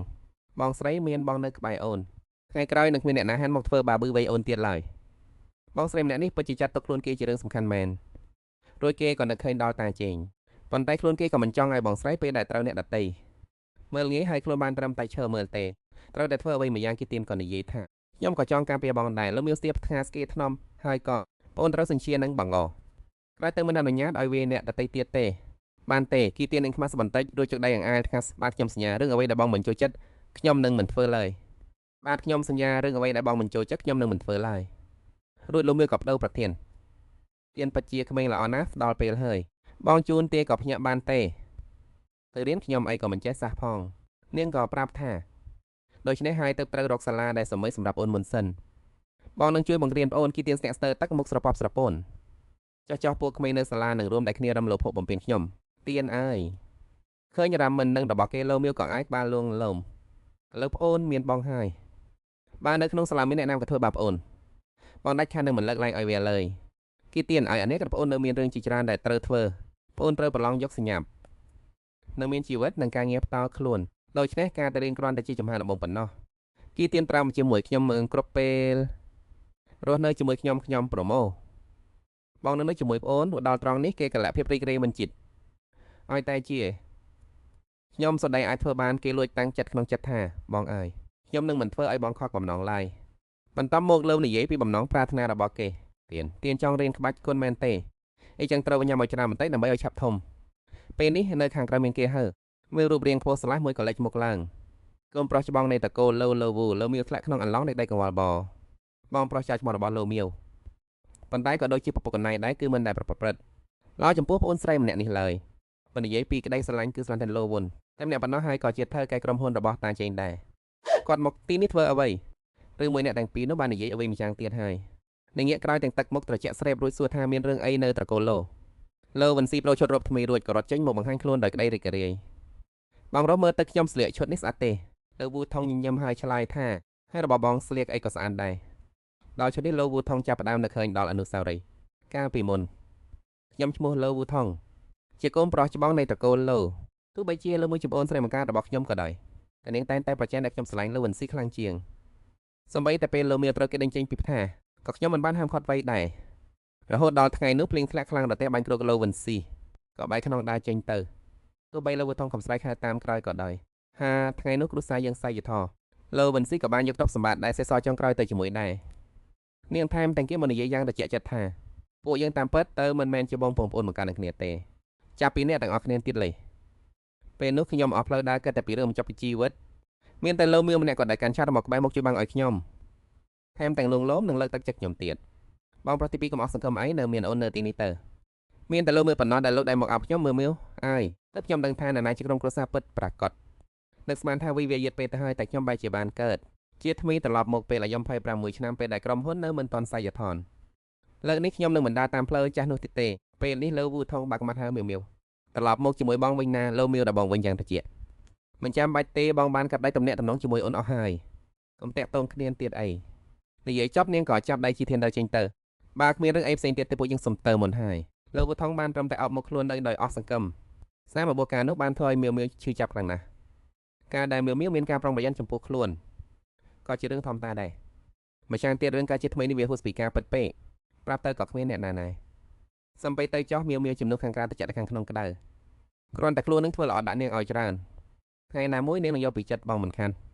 ពេលដើរចេញមកក្រៅទៀនមើលទៅក្រៅដោយចង់ដឹងចង់ឃើញបងស្រីអ្នកម្នាក់នោះជាអ្នកកាមៀវនិយាយដោយទឹកមុខធម្មតាថាគ្មានអ្វីទេគ្រាន់តែជាអ្នកដតេប៉ុណ្ណោះប៉ុន្តែគេតាមសម្លឹងមើលមិនដាក់ភ្នែកតែមើលទៅគាត់ហាក់ដូចជាស្និទ្ធស្នាលជាមួយបងស្រីណាស់គាត់តែងតែសម្លឹងមើលបងស្រីភ្លាមនោះគេក៏ភ្ញាក់ផ្អើលក្នុងចិត្តគិតថាតើអាចទៅរួចទេក៏គឺជាសង្សារចាស់របស់បងស្រីមែនទេមកតារំខានបងស្រីដល់ពេលនេះទៀតគេទៅដល់ត្រង់នេះទៀនខឹងយ៉ាងខ្លាំងមនុស្សបែបនោះមិនចេះឲ្យចម្លែកបងស្រីតតែសោះពេលនេះក៏យឹតយ៉ាវហើយគេក៏ចាប់ទីមៀវក៏គ្រាន់តែជាមនុស្សប្រសិនៈបណ្ដោះបងកុំសោកសៅអីណាថ្ងៃក្រោយប្អូននឹងចិញ្ចឹមបងស្រីផ្ទាល់និយាយមិនចេញក្មេងម្នាក់នេះកំពុងយល់ច្រឡំរឿងអ្វីមួយហើយមែនទេបន្តមកអ្នកទាំងពីរបានទៅហាងលុកសុបសៀវភៅត្រូវចាប់ផ្ដើមរៀនសូត្របន្ថែមលើមុខវិជ្ជាផ្សេងមុនដំបូងត្រូវទិញសម្ភារៈសិក្សាសិនទាំងមុខវិជ្ជាអក្សរសាស្ត្រនិងគណិតវិទ្យាសុទ្ធតែត្រូវការព្រាមនោះក៏មានសម្លេងថតរូបមួយសន្លឹកផាច់ក្មេងស្រីម្នាក់នោះឈរនៅទីនោះដោយភាពសន់ស្លោរួចក៏បញ្ញប់លាក់ទូរស័ព្ទទៅខាងក្រោយខ្នងយ៉ាងលឿនផ្លេចបាត់សំឡេងកាមេរ៉ាគីទីមានក៏ល្បីក៏ចង់អូលទៅខាងមុខបងស្រីនិងម្នាក់នោះលួចថតរូបបងក្មេងស្រីនោះក៏ដើរចូលមកដោយភាពអៀនខ្មាសសូមទោសចាស់ខ្ញុំគ្មានចេតនាអាក្រក់ទេគ្រាន់តែឃើញអ្នកស្រីស្អាតពេកក៏ចង់ថតទុកមួយសន្លឹកបំផុតប៉ុន្តែទៀននៅតែត្រជាក់មុខហើយអប់ដៃលុបចោលភ្លាមកុំគិតចង់មានគំនិតមិនល្អជាមួយបងស្រីខ្ញុំឲ្យសោះឃើញកាយវិការបែបនេះរបស់គេក្មេងស្រីនោះក៏តបចិត្តមិនបានហើយនិយាយថាគួរឲ្យស្រឡាញ់ម្លេះរួចជាងក៏គិតក្នុងចិត្តថានេះមិនមែនជានារីស្មួត្រង់ក្នុងរឿងនៃទៀនមែនទេគួរឲ្យស្រឡាញ់ខ្លាំងណាស់បន្តមកក្មេងស្រីនោះក៏យកទូរស័ព្ទចេញមកលុបដោយក្តីរីករាយនេះចាស់ខ្ញុំលុបចោលភ្លាមឃើញបែបនេះទីនក៏ងាកមកសួរលោកស្មៀដោយភាពរំភើបបងស្រីបងឃើញទេបងពិតជាអាចការពារបងបានមែនណានឹងក៏ឯក្បាលគេធ្វើមួយដើម្បីសារកូនច្រើនណាស់ទីគិនទៀនពេលទៅដល់កន្លែងថតរឿងក៏ត្រូវធ្វើខ្លួនឲ្យបានល្អបែបនេះទៀតណាដឹងទេភ្លេងរបស់គេភ្លឺចិញ្ចែងគ្មានបញ្ហាទេឃើញទិដ្ឋភាពបែបនេះក្មេងស្រីម្នាក់នោះក៏លន់មាត់ថាផ្អែមល្ហែមខ្លាំងណាស់បន្តមកអ្នកទាំងពីរក៏ចេញដំណើរទៅកាន់ទីតាំងជួបជុំរបស់ក្រុមថារឿងឃើញលឹកមៀវមកដាក់ដឹកនាំរឿងជួងក៏ក្រវីដែលហាដោយរាក់ទាក់កញ្ញាមកទីនេះមកពេលចេញដំណើរអ្នកសាក់ឈុតសម្ដែងសន្ទនាខាងនេះគឺជាកន្លែងសាក់ឈុតមានលង្ការអារួយក៏ផ្ដាំភ្ញើបងនៅទីនេះរងចាំក៏ល្អណាស់ដឹងទេទៀនកំពុងយាមវ៉ាលីបងនឹងធ្វើខ្លួនឲ្យល្អណាស់ពេលគេកំពុងលើកវ៉ាលីដាក់ក្នុងក្លឹបឡានក៏មានសម្លេងមួយបន្លឺឡើងពីខាងក្រោយអូចេះដល់ខ្ញុំលេះយើងជួបគ្នាទៀតហើយលោកស្រីលោកវ៉ាន់វិញញឹមពាក់កណ្ដាលមាត់យ៉ាងខលខូចនឹងដល់អស់សកលក្រុមមួយក្របចេញមកបំរុងនឹងលងលោមបងដូចឲ្យបងមានតំណែងតំណងអីជាមួយបងស្រីរបស់បងដែរប្រាប់បងមកបងនឹងឲ្យសកលក្រាប់បងមួយក្រាប់គីធានមើលទៅនាងដោយប្រុងប្រយ័ត្នគេដឹងច្បាស់ថាមនុស្សអ្នកនេះមិនមែនជាអ្នកល្អឡើយរួចហើយខេធានក៏ឆ្លើយដល់ប្រយ៉ាងត្រជាក់បងស្រីខ្ញុំបានប្រាប់ខ្ញុំហើយថាហាមទទួលយករបស់ពីមនុស្សចម្លែកជាដាច់ខាតខ្ញុំគ្មានថ្ងៃក្បត់លោកស្រីលោកវ៉ាន់ហ៊ីឡើយហើយក៏មិនបោះបងចោលដែរនាងអន់ចោះតែចិត្តថែមតើបងជាអ្នកដតេបានដល់របៀបណាទៅក្មេងប្រុសនោះសួរភ្លាមបើអញ្ចឹងបងជានរណាបងស្រីរបស់ខ្ញុំមិនដែលស្គាល់បងអើងផង ទោះបែបនេះនាងក៏ជាក្នុងចិត្តថាក្មេងម្នាក់នេះពិតជាពិបាកនិយាយជាមួយមែនប៉ុន្តែនាងនៅតែព្យាយាមនិយាយដោយអត់ធ្មត់ថាអ្នកធំសួរក្មួយត្រូវតែឆ្លើយដោយត្រង់គីទៀនក៏និយាយដែរថាបងស្រីរបស់ខ្ញុំបានប្រាប់ថាពលមានផ្ទាល់ខ្លួនមិនត្រូវប្រាប់អ្នកដតីទេលោកបានហ៊ីខឹងរហូតដល់ខ្លួនញ័រពេលនោះលោកមៀវក៏ដើរចេញមកគីទៀនឃើញដូច្នេះក៏ប្រញាប់រវិតដែរហើយបងសួរស្រីមើលសម្លឹងមើលទៅលោកបានហ៊ីដោយភាពត្រជាក់ត្រជុំហេតុអ្វីនាងទៅទីនេះគីទៀនប្រញាប់រត់ទៅនិយាយថាបងស្រីនោះចម្លែកក៏ម្នាក់នោះព្យាយាមសួរដេញដោលពីតំណែងតំណងរបស់ខ្ញុំជាមួយបងលោកមៀវមុខមាត់ស្រពាប់ស្រពួនសម្បត្តិទៅលោកបានហ៊ីនាងមិនតន់រៀនសូត្រពីមេរៀនលើកមុនមែនទេលោកវិនហើយញាក់ប្រាណហើយញញឹមបែបបង្ខំថាអត់ទេតាគ្រាន់តែឃើញក្មេងនេះគួរឲ្យស្រឡាញ់ក៏ទិញស្ករក្របឲ្យគេប៉ុណ្ណោះបន្តាមមកនាងក៏ប្រញាប់រត់គេចខ្លួនបើគ្មានកាយទៀតទេខ្ញុំសូមនឹមហើយណាពេលនោះគីទៀនក៏និយាយដោយរំភើបថាបងស្រីបងឲ្យរង្វាន់ខ្ញុំមកអ្នកនោះយកសក់ក្រាបមកលបួងខ្ញុំតែខ្ញុំមិនចាញ់បោកទេបងឃើញខ្ញុំឆ្លាតទេលោកមៀវញញឹមហើយឆ្លើយថាប៉ាន់តាបន្តិចទៀតបងនឹងទិញស្ករក្របឲ្យទៀនឧបពេលនេះគេក៏ធ្វើមុខសួយដាក់ថាបងស្រីឲ្យរង្វាន់ផ្សេងបានទេខ្ញុំមិនមែនជាក្មេងតូចទៀតទេណាខ្ញុំមិនចូលចាំស្ករក្របទេលោកមៀវគិតមួយសន្ទុះមិនចូលចិត្តស្ករក្របមែនទេនាងក៏គិតឃើញមួយផ្លែរួចប្រាប់ថាបើអញ្ចឹងបងសៀវភៅឲ្យអូនវិញគីទៀននោះហើយក៏បែរមុខចេញអត់ទេមកយកទេពេលនៅលើឡានសំឡេងបង្រៀនក៏បន្លឺឡើងរូបនេះអូនគ្រាន់តែទន្ទិញចាំហើយយកទៅអនុវត្តគឺបានហើយលោកមៀវកំពុងបង្រៀនយ៉ាងជោគចិត្តស្រាប់តែគីទៀនលួចមើលនាងប្រយោគនេះក៏ដូចគ្នាគេក៏ក្នុងចិត្តថាបងស្រីពិតជាតូនផ្លន់ណាស់ស្រាប់តែគេមុខក្រហមហាក់ដូចជាខ្ញុំកាន់តែចូលចិត្តបងស្រីជាងមុនហើយឃើញគីទៀនឈួតស្ងៀមលោកមៀវក៏សួរថាតើមានរឿងអីមានកន្លែងណាដែលអូនមិនយល់មែនទេគីទៀនភ្ញាក់ខ្លួនប្រញាប់ចង្អុលទៅមេរៀនបានគឺអនុវត្តរូបនេះមែនទេគិតមួយសន្ទុះរួចគេក៏និយាយថាត្រូវហើយអូនគិតថាមេរៀននេះបើប្រើរូបនេះលំហាត់នេះប្រហែលជាដោះស្រាយបានស្រួលជាងមុនបន្តិចហើយធ្វើខ្លីមិនសាញញ៉ាំដែរលើមៀវហើយក៏ភ្ញាក់ផ្អើលមិនតិចទេលេងយ៉ាងនេះក៏ដោះស្រាយចេញដែរឬថែមទាំងមានវិធីបន្តខ្លួនទៀតនាងក៏ញឹមដោយរីករាយរួចថាថ្វាគេធំជាងពួកគេណាទើបតែប៉ុណ្ណឹងក៏ចេះដោះស្រាយលំហាត់ហើយទីអៀនត្រូវនឹងការភ្ញាក់ផ្អើលនេះធ្វើឲ្យមុខឡើងក្រហមនេះជាលើកទី1ហើយដែលបងស្រីថាខ្ញុំលោកមៀវក៏ប្រាប់ដោយយកចិត្តទុកតាថ្ងៃនេះរៀនត្រឹមនេះចុះអូនក៏សម្រេចឲ្យលឿនទៅឃើញដូច្នេះទីអៀនក៏និយាយយកភ្លាមចម្រាប់លាបងស្រីខ្ញុំឲ្យរៀនមិនបានតាក្នុងចិត្តនៅគិតថាតើអាចទៅរួចទេបាទខ្ញុំដោះស្រាយលំហាត់បានមួយទៀតបងនឹងថាខ្ញុំដងទៀតមួយសន្ទុះក្រោយមករួចយន្តក៏ឈប់ទីអៀនក៏ដើរតាំងក្រោយដោយចិត្តមិនដាច់ស្រណះតែពេញមួយផ្លូវបងមិនថើបខ្ញុំមិនថែមសំបីតែមួយខ្សឹបឃើញលោកមៀវទិញវ៉ាឡេគេក៏រត់ទៅបងស្រីឲ្យខ្ញុំជួយបងចោះស្រាប់តែមានតែមួយទាញយកអ្នកទាំងពីររឿងឆ្ងល់ក៏ងាកទៅមើលលោវូឆាងក៏ដំងធ្វើឲ្យចោះលោមៀវមើលដោយមិនយល់សោះលោវូឆាងនិយាយដោយស្ងៀមស្ងាត់ថាអរគុណលោវូឆាងតបវិញអូនកំក្រែងចិត្តអីពេលនោះទីអៀនក៏ដើរទៅទាញលីមកបិចគេមើលលោវូឆាងដោយមិនហេតុអ្វីក៏ម្នាក់នេះតាមជាប់បងស្រីមិនព្រមជប់ចឹងលោវូឆាងបានមួយសន្លឹកចេញមកបកមើលនេះជាសពបន្ទប់របស់អូនត្រឡប់ទៅសម្រាប់មុនទៅបន្តិចទៀតបងនឹងឲ្យគេអាហារពេលល្ងាចមកជូនវៃវឹងមានការវិយោគរបស់បងថ្ងៃនេះទៅនឹងឆ្លៀតមកមើលលោកមានទទួលយកហើយក៏ដើរចេញទៅអរគុណចំណែកអាហារពេលល្ងាចមិនចាំបាច់ទេខ្ញុំទៅមុនហើយទីអៀនក៏និយាយសែកមែនហើយមិនបាច់ទេខ្ញុំនឹងបងស្រីមិនអាចច្រើនហើយមិនចាំបាច់បងបារម្ភទេលោវូឆាងបានតែបើតាមនៅក្នុងនាងមៀវរហូតដល់មានសំស្ទែងហើយបន្លឺឡើងបងធំខ្ញុំនិយាយមិនខុសមែនទេបន្ទាប់ពីបងស្រីចាក់ចេញពីផ្ទះក៏មិនតាក់ទងមកយើងទៀតស្រាប់តែនាំក្មេងម្នាក់មកជាមួយបែបនេះបើមានអ្នកណាម្នាក់ឃើញចូលមិនដឹងថាគេនឹងគិតយ៉ាងណាទេនិយាយដល់ត្រង់នេះនាងក៏លួចឲ្យខ្នងចិត្តថាមីបមីវឲ្យមានបងប្រុសនៅទីនេះហើយមើលនាងនៅហាងនឹងរស់យ៉ាងណាទៀតហូបបាយនេះលោកអូថងក៏មុខម៉ាន់ងឹតស៊ុននិយាយនឹងកំហឹងថារឿងរបស់មីបមីខ្ញុំនឹងចាត់ការផ្តោនាងក៏មកកចាក់រកឲ្យសះឃើញគេដើរចេញទៅលោកយន្តស៊ីក៏ហៅតាមក្រោយថាបងប្រុសកុំខឹងអីណាអូនមិននិយាយទីទេបងប្រុសពេលដែលនាងមានអារម្មណ៍ថាខ្លួននឹងកំពុងជួបគ្រោះថ្នាក់មិនជាបងប្រុសមិនដូចធម្មតាអញ្ចឹងបងប្រុសតែងតែធ្វើល្អដាក់ខ្លួននឹងខ្លាំងណាស់ទាំងអស់នេះគឺប្រតែល្មីបំណុលមួយនេះខ្លួននឹងត្រូវតែទាត្រឡប់មកវិញឲ្យបានមួយសន្ទុះក្រោយមកលោអូថងក៏ទៅគោះទ្វារបន្ទប់ជីធានទៅបាក់ទ្វារក៏សួរភ្លាមថាបងមកធ្វើអីពិតជាមានតាមផ្ចាន់មែនលោអូថងមានអារម្មណ៍អៀនខ្មាស់ខ្លះតែនៅតែសួរប្អូនតូចមីវមីនៅឯណាជីធានមិនឆ្លើយតែសួរត្រឡប់បងមករបស់បងស្រីមានការអីមែនទេគេនិយាយទាំងរដារដប់ក្នុងចិត្តគិតថាក្មេងនេះចេះការពារខ្លួនខ្លាំងណាស់ពេលលោមីក៏ដើរចេញមកសួរថាធានអ្នកណាំចឹងជីធានរត់មកចាប់ដែលនាងចុះបងស្រីមានមនុស្សចម្លែកលោមីមើលមកក្មេងប្រុសដែលព្រួយបាល់លំផោភ័យខ្លាចមែនទេលោកអូថងប្រញោប៉កសាច់ជាភ្លាម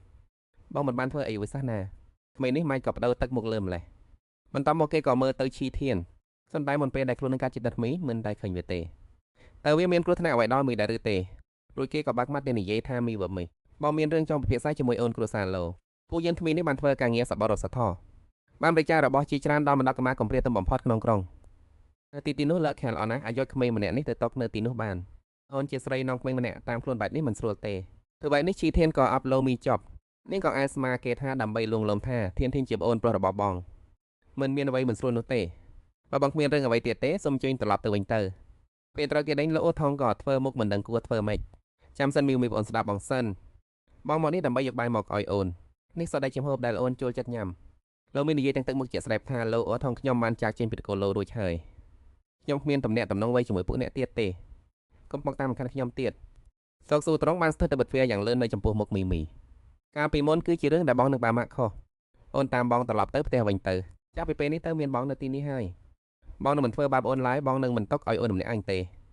ឃើញដូចជីធានក៏ស្ទើរឈរនៅមុខនាងភ្លាមឥឡូវនេះអ្នកផ្ទះរបស់បងស្រីគឺខ្ញុំនឹងមើលថែបងស្រីការពីប្រសិនបើការពីមុនពួកអ្នកមិនចេះស្រឡាញ់ថ្នាក់ថ្នមបងស្រីទេនោះក៏កុំមកតាមរំខានបងស្រីទៀតអីទៅចុះខ្ញុំមិនជូនដំណើរទេនិយាយចាប់ទ្វារក្បាស់សម្លឹងយ៉ាងខ្លាំងលោកសូវូត្រង់ជ្រើងឆ្ងល់ហើយស្រែកហាមីនៅក្នុងផ្ទះជីធានមកសូមីចប់បងស្រីចាប់ពីពេលនេះទៅខ្ញុំនឹងតាមខ្លាំមើលគាត់មិនឲ្យគាត់មកតាមរំខានបងស្រីទៀតទេនាងអង្ហាយក៏បានថាធានប៉ុន្តែខ្សែភ្នែករបស់គេបែរជាស្រពន់អំពិតទៅគាត់គឺជាអ្នកផ្ទះរបស់បងស្រីមិនមែនជាសង្សារចាស់នោះទេប៉ុន្តែទោះជាយ៉ាងណាក៏មិនបានដែរជីធានកាន់តែអំណាចជាងមុន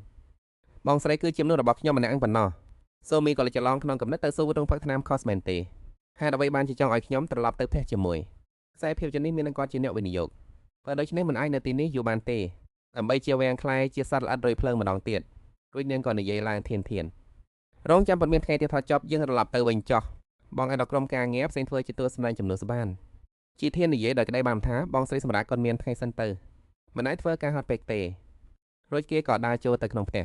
ពិតហើយបងស្រីជីធានដកសៀវភៅលំចេញមកផាត់តែបងស្រីដាក់ឲ្យខ្ញុំធ្វើរួចរាល់ហើយធាននេះតែគ្មានកណាក៏ស្ទេបងស្រីសួរធាននឹងស្ដាប់បង្កប់ជានិច្ចកសែភ្នែករបស់គេស្រពួនសូមមានដូច្នេះក៏កោះក្បាលគេធំឬក៏ផ្ទះស្វាគេធានគឺជាអ្នកផ្ទះរបស់បងស្រី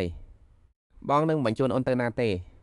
កុំកាត់ផ្ដេសផ្ដាសឲ្យសះដឹងទេឡើងហើយចាស់លោកគ្រូមួយទទួលយកកិច្ចការព្រួយក៏និយាយថាបងស្រីបានជ្រើសរើសសាលាមួយចំនួននៅទីនេះអូនមើលទៅថាចង់ចូលរៀននៅសាលាមួយណាគេទៀនតបតែអូនស្ដាប់តាមបងស្រីទាំងអស់វាដែលបងស្រីជ្រើសរើសឲ្យអូនប្រកាសជាល្អបំផុតហើយពីខាងលើវូថងពេលកំពុងដើរតាមចករបៀងគេក៏ជុំនឹងលោយុនហ៊ីនាងហើយគេទាំងអូនដើរមកឃើញបែបនេះលោវូថងមានអារម្មណ៍ថាតេញទ្រាន់ណាស់ទឹកមុខបែបនេះទៀតហើយខ្លួននឹងត្រូវបាននាងប្រើមុខម៉ាត់ដែលគួរឲ្យអាណិតនឹងចេះដឹងខុសត្រូវនេះបោកបញ្ឆោតរហូតដល់វិលវល់អស់ហើយលោកជាកសួរយ៉ាងត្រជាក់ថាមានការអ្វីលោកយុននេះក៏ស្ទុះចូលទៅអូបលោវូថងបងប្រុសតើអូនធ្វើអ្វីខុសបានជាបងមិនសប្បាយចិត្តទៅបងធ្វើបែបនេះអូនខ្លាចណាស់លោវូថងសម្លឹងមើលនាងដោយភាពស្អប់ខ្ពើមលោយុនហ៊ីអត់សម្លេងសតុននោះបងប្រុសលោវូថងរុញតែនាងចេញកំរាតាឈិងឲ្យមកតបតល់ជាមួយមីមើលទៀតឲ្យសោះលោយុនហ៊ីនិយាយរដារដប់មានធ្វើទេហេតុអ្វីបានជាបងធ្វើដាក់អូនបែបនេះលោវូថងក៏ងាកមកព្រមានល្អបំផុតគឺនាងត្រូវចាំពាក្យរបស់ខ្ញុំទុកឲ្យច្បាស់បន្ទាប់មកគេក៏ដាក់ចូលបន្ទប់រួចបាត់ទ្វារយ៉ាងខ្លាំងលោយុនហ៊ីក្តាប់ដែរយ៉ាងណែនមីតាំងពីពេលណាដែលបងប្រយុកចិត្តទុកដាក់នឹងក្មេងដែលគេបោះបង់ចោលបែបនេះសូម្បីតែឈ្មោះហាក់ក៏ស្និទ្ធស្នាលម្ល៉េះមានសិទ្ធិអីនាងមានសិទ្ធិអីមកប្រកួតជាមួយខ្ញុំត្រូវតែដាស់ស្រាយឲ្យហើយនៅអីក្រុមថតតភាពយន្តកំពុងជ្រើរទូចំនួនទូចស្រីលើមីដើរចូលទៅដាក់អេកសាលើសួរដៃខ្ញុំឈ្មោះលើមីមកដាក់ពាក្យធ្វើជាទូចំនួនសម្រាប់ទូកស្រីបុគ្គលិកក៏ក្រវីដៃដាច់ក្រហាយសុំទោសផងទូជំនួសគេរើសឲ្យបានគ្រប់អស់ហើយអញ្ចឹងនាងត្រឡប់ទៅវិញទៅនេះជាក្រុមហ៊ុនទី3ហើយនៅថ្ងៃនេះដែលប្រាប់ថាជ្រើសបានគ្រប់ហើយចេដនយកម្លេះមើលតែមានអ្នកនៅពីក្រោយកំពុងព្យាយាមរាំងដោយចេះនេះហើយលោយុនហ៊ីឬក៏លោវូថងស្រាប់តែមានសំឡេងខ្សឹបខ្សៀបបន្លឺឡើងមើលទៅគឺនាងមែននឹងអូគួរឲ្យស្ដាយណាស់លក្ខខណ្ឌល្អបែបនេះតារាសម្ដែងឆ្នាំបាននិយាយហើយថាហើមប្រានាងអឹងហានធ្វើឲ្យតារាសម្ដែងឆ្នាំខាងមែនទេលោមីញញឹមមើលងាយគិតទៅគឺតាជីងនឹងអឹងតែក្មេងខ្ចីពេជ្រជាគិតថាខ្លួននឹងមានតែផ្លូវនេះដើម្បីរកលុយមែនទេបន្ទាប់មកនាងក៏ត្រឡប់ទៅផ្ទះវិញតែបើកទ្វារលោមៀវក៏ភ្ញាក់ផ្អើលព្រោះកាន់ម្ហូបឈ្ងុយខ្លាំងណាស់ពេលនោះកៃទៀនកំពុងតែផ្ចង់អារ៉ាមធ្វើម្ហូបយ៉ាងយកចិត្តទុកដាក់លោមុំញញឹមបន្តិចរួចដាក់ទឹកចិត្តហើយឈ្ងុយខ្លាំងណាស់កៃទៀនទឹករេងក៏មកមើលបងត្រឡប់មកវិញហើយគឺតន់ពេលបាយល្មមតែម្ដងកំពុងធ្វើម្ហូបអ្វីហ្នឹងក្មេងប្រុសសញ្ញឹមយ៉ាងធំហើយឆ្លើយតបមិនចាកងវ៉ាវដែលបងជួយបំផុតនឹងណាលោមៀវមើលឡើងទៅឃើញកំពុងឡាយស្រីមនាងក៏ធ្លាក់ចូលក្នុងគំនិតជ្រាលជ្រៅរស់នៅច្រើនជាតិមកហើយប៉ុន្តែខ្លួនឯងមិនធ្លាប់សាក់លបងឡាយស្រីមបងណាឡើយកៃទៀនក៏និយាយភ្លាមទៅក្រុងចាំបណ្ឌិតណាចិត្តរួចរាល់ហើយនាងផ្ញើពីគំនិតរួចនិយាយថាបានទៀនប្រយ័ត្នបន្តិចណាបដិក្រាមកៃទៀនក៏លើកកំហូបចេញមកដោយក្តីរំភើប បងសាកប្លក់មើលទៅបាននិយាយដូចនាងក៏ប្លក់មួយមាត់រយៈកាលសឹកក៏ស្ងប់ស្ងាត់ទៅលោកមៀវក៏ខ្មាស់ស្អៀមបន្តិចហើយសរសើរឆ្ងាញ់ណាស់ទៀនពូកែណាស់គ្រាន់តែប្រៃបន្តិចទៀតទៅល្អហើយបានគេរសារក្មេងប្រុសក៏បាយចិត្តខ្លាំងមែនឺអូនក៏សាកដៃក្មេងប្រុសឲ្យអារម្មណ៍ភើបហើយញ៉ាំមួយមាត់រយៈកាលស្ងប់ស្ងាត់ក៏វិលត្រឡប់មកវិញក្មេងប្រុសប្រញាប់ចាប់កែទឹកនៅក្បែរនោះមកផឹកក្នុងចិត្តលួចគិតថាហេតុអ្វីក៏ប្រៃខ្លាំងម្លេះមើលទៅប្រហែលជាត្រង់បន្ថែមទៀតទៅអាចពំហូបឲ្យបងញ៉ាំបានឃើញបែបនោះលោកមៀវក៏លួចខ្សែគួរឲ្យស្រឡាញ់ណាស់រួចគេទៀនក៏អង្គុយចានមហូបនោះចេញទៅដោយស្ងៀមស្ងាត់បងញ៉ាំមុខផ្សេងទៀតទៅបន្តិចទៀតប្អូននឹងលេងចានលោកមៀវក៏ញឹមបានបងនឹងញ៉ាំមុខផ្សេងទៀតលេងចានរួចគេទៀនក៏រត់ចេញមកសួស្ដីបងប្អូនលេងចានរួចហើយបងកំពុងមើលអ្វីហ្នឹងទូរស័ព្ទក៏បញ្ចេញសំឡេងខ្សែដំណឹងពីត្រីសាច់ស្រស់ឆ្ងាញ់ឡាយសឹមរបស់ធានតូលោកមៀវវងក្បាលត្រូវហើយនឹងក៏សួរទៀនពូនចង់ឃើញបងឡាយស្រីម្ទេបានដូច្នេះគេទៀនក៏ឆ្លៃដោយក្តីរំភើបថាចង់ខ្លាំងណាស់លោកមៀវក៏ក្រវិទូរស័ព្ទនៅក្នុងដៃអញ្ចឹងយើងឡាយស្រីមកធ្វើហូបទៅបែបនេះគេទៀនកាន់តែរំភើបជាងមុននឹងខ្លាយជាការឡាយស្រាំភ្នែកអាហារឆ្ងាញ់បងធ្វើហូបប្រាំងជាឆ្ងាញ់ខ្លាំងណាស់ប្រាក់តាជិល3មិនខានមែនហើយបងហ្វូនសុំខជីទូរស័ព្ទបងមួយផ្លែតបានទេលោកមៀវធ្វើមុខឆ្ងល់រួចចុចទូរស័ព្ទតើគេយកទៅធ្វើអ្វីហ្នឹងគេទៀនរវល់ចុចមួយសន្ទុះរួចក៏ហុចឲ្យលោកមៀវមើលអូនជាអ្នកគាំទ្រដំបងគេរបស់ធានទឿចោះអូនមានទទួលបានអត្ថប្រយោជន៍ជាតិអ្វីពិសេសសម្រាប់អ្នកគាំទ្រអត់ធ្វើបែបនេះនាងក៏ក្បាលយល់ព្រមភ្លាមបានទៅចាំបងធ្វើហូបតាមការ live stream ថ្ងៃស្អែកនេះជាពិសេសឲ្យអូនញ៉ាំពេលយប់ណានិយាយចប់ស្រាប់តែខីចិនធ្វើមុខស្អុយដាក់អូនចង់បានបងថាប់ច្រើនជាងយប់នោះក៏ចាប់ដើមរៀបចំខ្លួនដើម្បី live stream សួស្តីអ្នកទាំងអស់គ្នានាងគឺជាធានទឿដែលកំពុងតែរៀបចំរបស់របរនិងបញ្យល់អ្នកទស្សនាទៅតាមនោះថ្ងៃនេះនាងនឹងណែនាំអ្នកទាំងអស់គ្នាចេះធ្វើហូបមុខមួយគឺមាន់ឆាផ្ទៃគ្រឿងផ្សំគឺងាយចាក់បំផុតគ្រាន់តែរៀបចំសាច់ភ្លៅមាន់ជាមួយម្ទេសខៀវនិងម្ទេសក្រហមទៅបានហើយក្រៅពីនេះក៏ទៅទៀមម្រេចបន្តិចបន្តួចដែរមានញីស្លឹកគ្រៃកញ្ឆែតនិងទឹកស៊ីអ៊ីវពេលចាប់ផ្ដើមឡាយភ្លាមមានអ្នកចូលមើលតែម្នាក់គាត់ឃើញបែបនេះខីយិនក៏មានអារម្មណ៍ធុញថប់មនុស្សតាណាអស់ហើយមិនក៏គ្មានអ្នកមើលអ៊ីចឹងបន្ទាប់មកគេលួចមើលលើម៉ៅដែលកំពុងតែផ្ចង់អារម្មណ៍ណែនាំពីរបៀបធ្វើហូបចំហានដំបងគឺត្រូវចិនម្ទេសជាចំណិតតូចស្រាប់តែខីយិនមុខឡើងក្រហមព្រឿងទំព្រោះមានអ្នកចូលមើលហើយក្នុងប្រអប់ខមមិនលោតឡើងបញ្ឈប់ម្ចាស់បន្ទប់ថ្មីមែនទេអូនស្រីម្នាក់នេះដៃស្អាតម្លេះមានអ្នកណាគេចង់មើលធ្វើហូបនោះខ្ញុំចង់មើលមុខអូនស្រីអ្នកធ្វើហូបនោះវិញអានខមមិនទាំងនោះចប់មុខរបស់គីយិនព្យានទៅអាប់ខណៈដែលលំយ៉ាវបានបន្តទៅដល់ចំហានចាំហូបទៅហើយពេលក្តៅក្តៅនាងក៏ចាក់ប្រេងរួចដាក់ខ្ញីចូលតាមដោយគ្រឿងក្រអូបម្រេចនិងកន្ទឹមនាងពងឆាំហូបយ៉ាងមមិញហើយខមមិនក៏នៅតែលោតឡើងបញ្ឈប់ពួកអ្នកទាំងអស់គ្នាថាធានទើម្នាក់នេះប្រហែលជាមុខអាក្រក់ហើយមើលទៅនឹងហើយបានជាមិនហាមបញ្ចេញមុខមែនទេឃើញតែដៃស្អាតសចុកមកសោះប្រហែលជាដោយស្ដីស្អាតបានជាហានបញ្ចេញតែដៃឃើញដូច្នេះគៀនក៏ក្តៅឆាអើក្នុងចិត្តហានថាបងស្រីមិនស្អាតមែនទេពេលលូមៀវកំពុងតែផ្ដោតអារម្មណ៍ធ្វើហូបដល់ចំហានបន្ទាប់គឺការដាក់ទឹក CE ជាជាបានលុចកែប្រៃមុំកាមេរ៉ាដោយស្ងាត់ចំនួនអ្នកទស្សនាបានកើនឡើងដល់13នាក់នៅពេលដែលបញ្ចេញមុខមកខមមិនរាប់រយកន្ទោះឡើងភ្លាមពេលបានអេក្រង់រងកៅអ៊ីចឹងភ្នែកខ្ញុំវិលមកហើយឬប្រញាប់ចុច follow ទៅគឺជាស្រី30នាក់ទាំងស្អាតទាំងចេះធ្វើហូបទៀតខ្ញុំដាច់ចិត្តស្រឡាញ់បាត់ហើយក៏នៅតែបាននិយាយបណ្ដាដាក់សាច់មន់ចូលឆាបណ្ដាពេលនេះចំនួនអ្នកទស្សនាបានកើនដល់399អ្នកគីយ៉ែនក៏មានចិត្តហំឡើងមើលចុះឥឡូវអ្នកណាហ៊ានថាបងស្រីមិនស្អាតទៀតបន្ទាប់ពីធ្វើហូបរួចរាល់លឺម៉ាក៏និយាយឡើងកំហុសបានឆាន់តេនេះធ្វើរួចរាល់ហើយការឡាយថ្ងៃនេះចាប់ត្រឹមនេះចោះអ្នកទាំងអស់គ្នាចង់ឲ្យធ្វើមុខហូបអ្វីទៀតអាចខាមិនប្រាប់បានណាបាយការឡាយបញ្ចប់ទៅលោកមៀវមានអារម្មណ៍ពេញចិត្តខ្លាំងចែកភាគរយបែងចែកប្រាក់ចំណូលលើការឡាយទាំង7ថ្ងៃនេះគឺមិនអន់ទេជីធានក៏ត្រេកអរខ្លាំងដែរនេះជាលើកដំបូងដែលបងឡាយសះមានអ្នកតាមដានដល់ទៅជាង10000នាក់ហើយពួកគេណាស់ស្រាប់តែលោកមៀវមើលត្រឡប់ទៅវិញបងចាំបានថាបងមិនបានបង្ហាញមុខទេមិនមែនទេអូបែបនេះជីធានក៏ភ្ញាក់ខ្លួនការពីពេលបងធ្វើហូបកាមេរ៉ាវាផ្អៀងខ្ញុំជួយទៅវាអាចថតចំមុខបងណាបងមិនខឹងមែនទេលោកមៀវដកដងហាមធំរួចសម្លឹងមើលទៅគេគឺឃើញគេនិយាយថាខ្លួនអាក្រក់មែនទេតែបានជាបាត់វិញដោយចិត្តនេះបែបនេះក្មេងម្នាក់នេះនាងក៏លងលោមដោយថ្នមមកថារឿងតូចតាចទេទៅមិនឆ្នេះឈីធានក៏ធ្វើចិត្តចុះថ្ងៃស្អែកបងនឹងឡាយធ្វើអ្វីទៀតឲ្យខ្ញុំជួយបងណាលើកកំទុះរួចឆ្លៃថាធ្វើសុបទៅហូបបង្គាទៅបន្តិចទៀតបងនឹងរៀបចំបង្ការអូនអាចទៅមើលទូទស្សន៍មួយសន្ទុះសិនក៏បានឈីធានប្រញាប់អបដៃនាងចុះមិនយកទេយើងរៀបចំជាមួយគ្នាទៅខ្ញុំចង់នៅជាមួយមកទៀតលើមៀវក៏ចាប់ផ្ដើមឡាយសួស្តីអ្នកទាំងអស់គ្នាខ្ញុំឈ្មោះធានសុយថ្ងៃនេះនឹងធ្វើមុខកំហូបសុបទៅហូបបង្ការជូនអ្នកទាំងអស់គ្នាយើងគួរទៅហូបឲ្យសពសិនបន្តមកគឺផ្សិតក្អូបនៅលើអេក្រង់ខមមិនជាច្រើនបានលោតឡើងបងស្រីកុំធ្វើអីការងារធ្ងន់បែបនេះទុកឲ្យខ្ញុំធ្វើទៅសំឡេងបងស្រីព្រោះខ្លាំងណាស់ច្បាស់ជាជើងពិរុទ្ធដូចគ្នាបងស្រីមានសង្សារនៅខ្ញុំមានឱកាសទេបងស្រីស្អាតអើយយើងធ្វើជាមិត្តនឹងគ្នាទៅនាងជាថេតានៃចិត្តខ្ញុំឈីធានគិតក្នុងចិត្តហានណាស់ណាបងធានសុយខ្ញុំផ្ញើលុយដើម្បីសម្ញ៉ាំអាហារ ពេលអានខមមិនទាំងនោះជីធានក៏ចាប់ផ្ដើមមិនសប្បាយចិត្តមនុស្សទាំងនេះកំពុងធ្វើស្អីទៅរួចគេក៏កាន់យកដែលនៅក្បែរតមិនបានទេបងគឺជាកុំសិទ្ធិរបស់ខ្ញុំ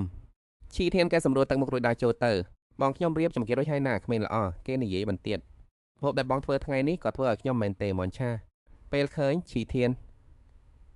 លេចចេញខំមិនពោពេញដោយសញ្ញាសួរក្មេងម្នាក់នេះជានរណាមិនមែនជាកូនប្រុសរបស់បងស្រីម្នាក់នោះទេមែនទេឡែនធានតួចេញឲ្យខ្ញុំហេតុអ្វីបានជាជួយវាហូបចុះហេតុអ្វីខ្ញុំមិនបានហូបដែរទាញញញឹមដោយមោទនភាពបន្តិចទោះចំណែនក៏គ្មានប្រយោជន៍ដែរគិតរួចគេក៏ចាប់ដៃលូមីអូសទៅបងមានអ្វីត្រូវការឲ្យខ្ញុំជួយទេលើដូចនោះនាងញញឹមហើយនិយាយថាជួយយកអំបិលមកទីនេះបន្តចមកបានលូមីមិនតាំងក្នុងរបបទៀនវានឹងកំពុងអានខមមិនមែនទេបន្ទាប់មកនាងក៏ត្រឡប់ទៅឡាយស្ត្រីមកវិញយកវាចុះមកយើងដាំទឹកចាំទឹកពុះសំដាក់ខ្ញីចូលនៅលើអេក្រង់ពេញដោយខមមិនថាបងស្រីធានទូមិនប្រាប់ទៅថាក្មេងប្រុសម្នាក់នោះជានរណាក្មេងម្នាក់នោះក៏សង្ហាដែរណាអ្នកទាំងអស់គ្នាមិនគិតថាសម្លេងរបស់ទេពធីតាពីរោះខ្លាំងទៅបានផុសពីក្មេងម្នាក់នោះធ្វើអីធានទូជ្រឹងបានទេជាងលេងពីរខ្លះក៏បានដែរអានខមមិនរួចលូមៀវក៏ធ្លាក់ចូលក្នុងសភាពគិតគូរជ្រៀងខ្លួនជាម្ចាស់ឆានៃប្រធានតំហូបអាហារតែមិនមែនជាអ្នកចម្រៀងអីណាឃើញនាងបែបនេះក៏ដើរចូលមកសួរតិចប៉ុនពួកគេចង់ឲ្យបងជ្រៀងមែនទេលូមៀវក្បាលឃើញដូច្នេះទៀនក៏ពេបមាត់ខ្ញុំក៏មិនតន់ធ្លាប់បងជ្រៀងដែរទៀនក៏ចង់លើខ្លួននឹងជ្រៀងដែរមែនទេគឺដូចនាងក៏ញឹមបានហើយគីឡូមៀវក៏ដាក់ទៅវិញដល់អ្នកតាមដានមួយម្នាក់នឹងបំពេញតាមសំណុំពុតរបស់អ្នកទាំងអស់គ្នានិយាយចប់ទៀនក៏ស្រឡាំងកាំងអេខ្លួនចង់ឲ្យបងជ្រៀងឲ្យខ្លួនអឹងលឺមិនមែនឲ្យពួកគេនោះទេពេលនេះក៏មានខមមិនមួយចម្លែកលេចឡើងបងទៀនទូបងនៅចាំខ្ញុំបានទេយើងធ្លាប់ជួបគ្នានៅក្នុងហាងឡុកសៀវភៅចាប់ពីពេលនេះទៅខ្ញុំនឹងក្លាយជាអ្នកកមទៅដល់ស្មោះត្រង់របស់បងអាននៅចាប់ទៀនក៏នឹកឃើញឡើងវិញហាងសៀវភៅខ្លួននឹកឃើញហើយគេក្តាប់ទូរស័ព្ទក្នុងដៃយ៉ាងណែនបងអូនប្រុសស្មោះត្រង់កំអ្នកនោះគឺនាងមែនទេពិភពលោកនេះតូចពេកហើយនាងថែមទាំងកំពុងមើល live stream របស់បងលូមីអូមើលទៅឃើញគេកំពុងតែអេះក្បាលញ៉ៃញ៉ៃនាងក៏ញឹមយ៉ាងទន់ទម្លន់ទៀនពិតជាចាត់ទុកដាក់នឹងខំមិនមែនពិតមែនតែថាអ្នកដតីនិយាយមិនល្អក៏មិនបាននិយាយល្អក៏មិនបានដែររូបភាពរបស់នាងចូលទៅក្នុងកាមេរ៉ាខំមិនកំផ្ទុះការកំធ្វើទេពធីតាស្អាតណាស់ពេលញញឹមគឺចង់សម្រាប់ខ្ញុំចោលតែម្ដងចង់ហៅបំហូបដែលបងធ្វើណាស់ចំណែកនៅខាងវិញហុកថាញ់តិចកំពុងមើលការផ្សាយផ្ទាល់ហើយញញឹមពេញចិត្តចំពោះធានតោផ្សាយផ្ទាល់បានតែ2ថ្ងៃប៉ុន្តែមានអ្នកតាមដានដល់ទៅ40000នាក់រឿងនេះពិតជាមិនធ្លាប់មានពីមុនមកក្នុងប្រវត្តិសាស្ត្រជំនួយការក៏ប្រញាប់និយាយសម្ដែងការយល់ស្របពិតមែនហើយពេលដំបូងខ្ញុំក៏សង្ស័យថាទិននៃរបស់នាងអាចជាការខ្លាំងខ្លាយប៉ុន្តែបន្ទាប់ពីពិនិត្យមើលទៅគឺសុទ្ធតែជាអ្នកកំតពិតប្រាកដទាំងអស់ព្រាមនោះគាត់ក៏បញ្ជាត្រូវតាក់ទងទៅធានតោឲ្យបានត្រូវតែឲ្យនាងចោះកិច្ចសញ្ជាជាមួយយើងឲ្យខាងតែបានដើមមកឈើដោះលុយនេះយើងដែលខាត់មិនដោយឲ្យរបួសទៅបានទេត្រឡប់មកវិញនៅខាងមួយនឹងបាននាំខីធានចេញទៅលេងក្រៅការពំសិលមិញពេលប្អូនមើលរឿងប្អូនហាក់ដូចជាចូលចិត្តកន្លែងនេះណាបងក៏ចង់នាំប្អូនមកមើលផ្តោខីធានរំភើបចិត្តនិយាយថាអាគុណបងស្រីមុខរបស់គេឡើងក្រំដោយភាពអ៊ីនខ្មាសខ្លួនខ្ញុំដឹងថាបងស្រីពិតជាឲ្យចំពោះខ្ញុំខ្លាំងណាស់ដូច្នេះខ្ញុំមិនដែលហានទៀមទាអ្វីពីបងស្រីនោះទេព្រោះការរកលុយរបស់បងស្រីគឺលំបាកខ្លាំងណាស់ខ្ញុំមិនចង់ឲ្យបងស្រីទៅព្រួយបានផុសព្រោះខ្ញុំទៀតទេប៉ុន្តែមិននឹកស្មានថាបងស្រីពិតជាកចិត្តតកដាក់នឹងខ្ញុំគ្រប់ពេលវេលាឃើញខេធានកំពុងជស្ងៀមលោកមៀវក៏ចាប់តែគេកំឈើល្ងនៅនឹងអីបញ្ញាប់ចូលទៅខាងក្នុងទៅចូលដល់ក្នុងចិញ្ចឹមត្រីខេធានមើលត្រីនោះដោយភាពរីករាយរួចគេងាកុំនិយាយថាបងស្រីយើងថតរូបទុកជាអនុស្សាវរីយ៍ទៅបានទេបន្ទាប់មកអ្នកទាំងពីរក៏ចាប់ផ្ដើមរៀបចំកាយវិការថតរូបខេធានតឹងរងចាំមើលរូបថតយ៉ាងខ្លាំងនេះជារូបថតដំបូងមកអត់រវាងខ្លួនខ្ញុំនិងបងស្រីពេលនោះលោកមួយញឹមហើយនិយាយទៅកាន់អ្នកដែលជួយថតរូបឲ្យកូនច្រើនអ្នកមិនចាំបាច់កេងចិត្តអីទេបន្ទាប់មកខេធានសួរយ៉ាងរំភើបថាបងស្រីបញ្ញប់ឲ្យខ្ញុំមើលរូបថតនឹងបន្តិចទៅថតអอกមកបែបណាព្រាមនោះក៏មានបុគ្គលិកអ្នកដើរមកស្រែកប្រាប់ទីនេះត្រូវបិទជាបណ្ដាសនសូមគ្រប់គ្នាជួយសហការផងមនុស្សម្នាក់ក្នុងងងក៏នាំគ្នាសឹកខ្សឿនោះមែនលោកវ៉ាន់ហ៊ីមែនទេស្អាតណាស់នៅលើរូបភាពពិតមកថតរូបមែនទេលោកមាននឹងគីទាំងឃើញបែបនេះមុខមកក៏ប្រែជាស្រពន់ហេតុអ្វីទៅណាក៏ត្រូវមកជុំនឹងទៀតនេះរួចលោមៀវក៏បញ្ញប់ហើយទៅយើងទៅខាងនោះវិញមិនតាន់តែងាកក្រោយផងក៏សំហាយមៀវរួចលោវិនហ៊ីចិត្តទូលេនិយាយជាមួយបុគ្គលិកមិនអីទេកុំរំខានអ្នកដតីអីទៅក៏ពួកគេដើរលេងបន្តិចចុះកសិភ្នែករបស់នាងពោពេញដោយល្បិចកលលោមៀវឥឡូវនេះរស្មីរបស់ខ្ញុំភ្លឺចែងចាំងណាស់ចំណែកនាងវិញមានតែត្រូវគេបណ្ដេញចេញប៉ុណ្ណោះចំណែកនេះតួនាងហត់ស្លាប់ក៏មិនអាចដេញតាមតន់ដែរបន្ទាប់មកក៏ដើរចូលទៅចិត្តលោមៀវពិតជាជេដនមែននៅទីនេះក៏អាចជួបនាងបានដែរតែដតីដែលឃើញដូច្នោះក៏នាំគ្នាសឹកខ្សៀវមើលចុះលើវិញនេះស្គាល់នាងដែរ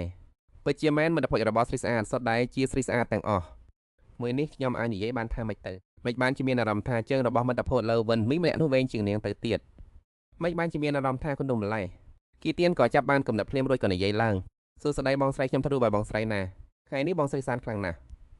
ឧបទាំងនេះលោវិនហ៊ីខឹងស្ទើតែឈួតក្មេងម្នាក់នេះចង់បង្កើតរឿងឲ្យខ្លួនខឹងច្បាស់ណាស់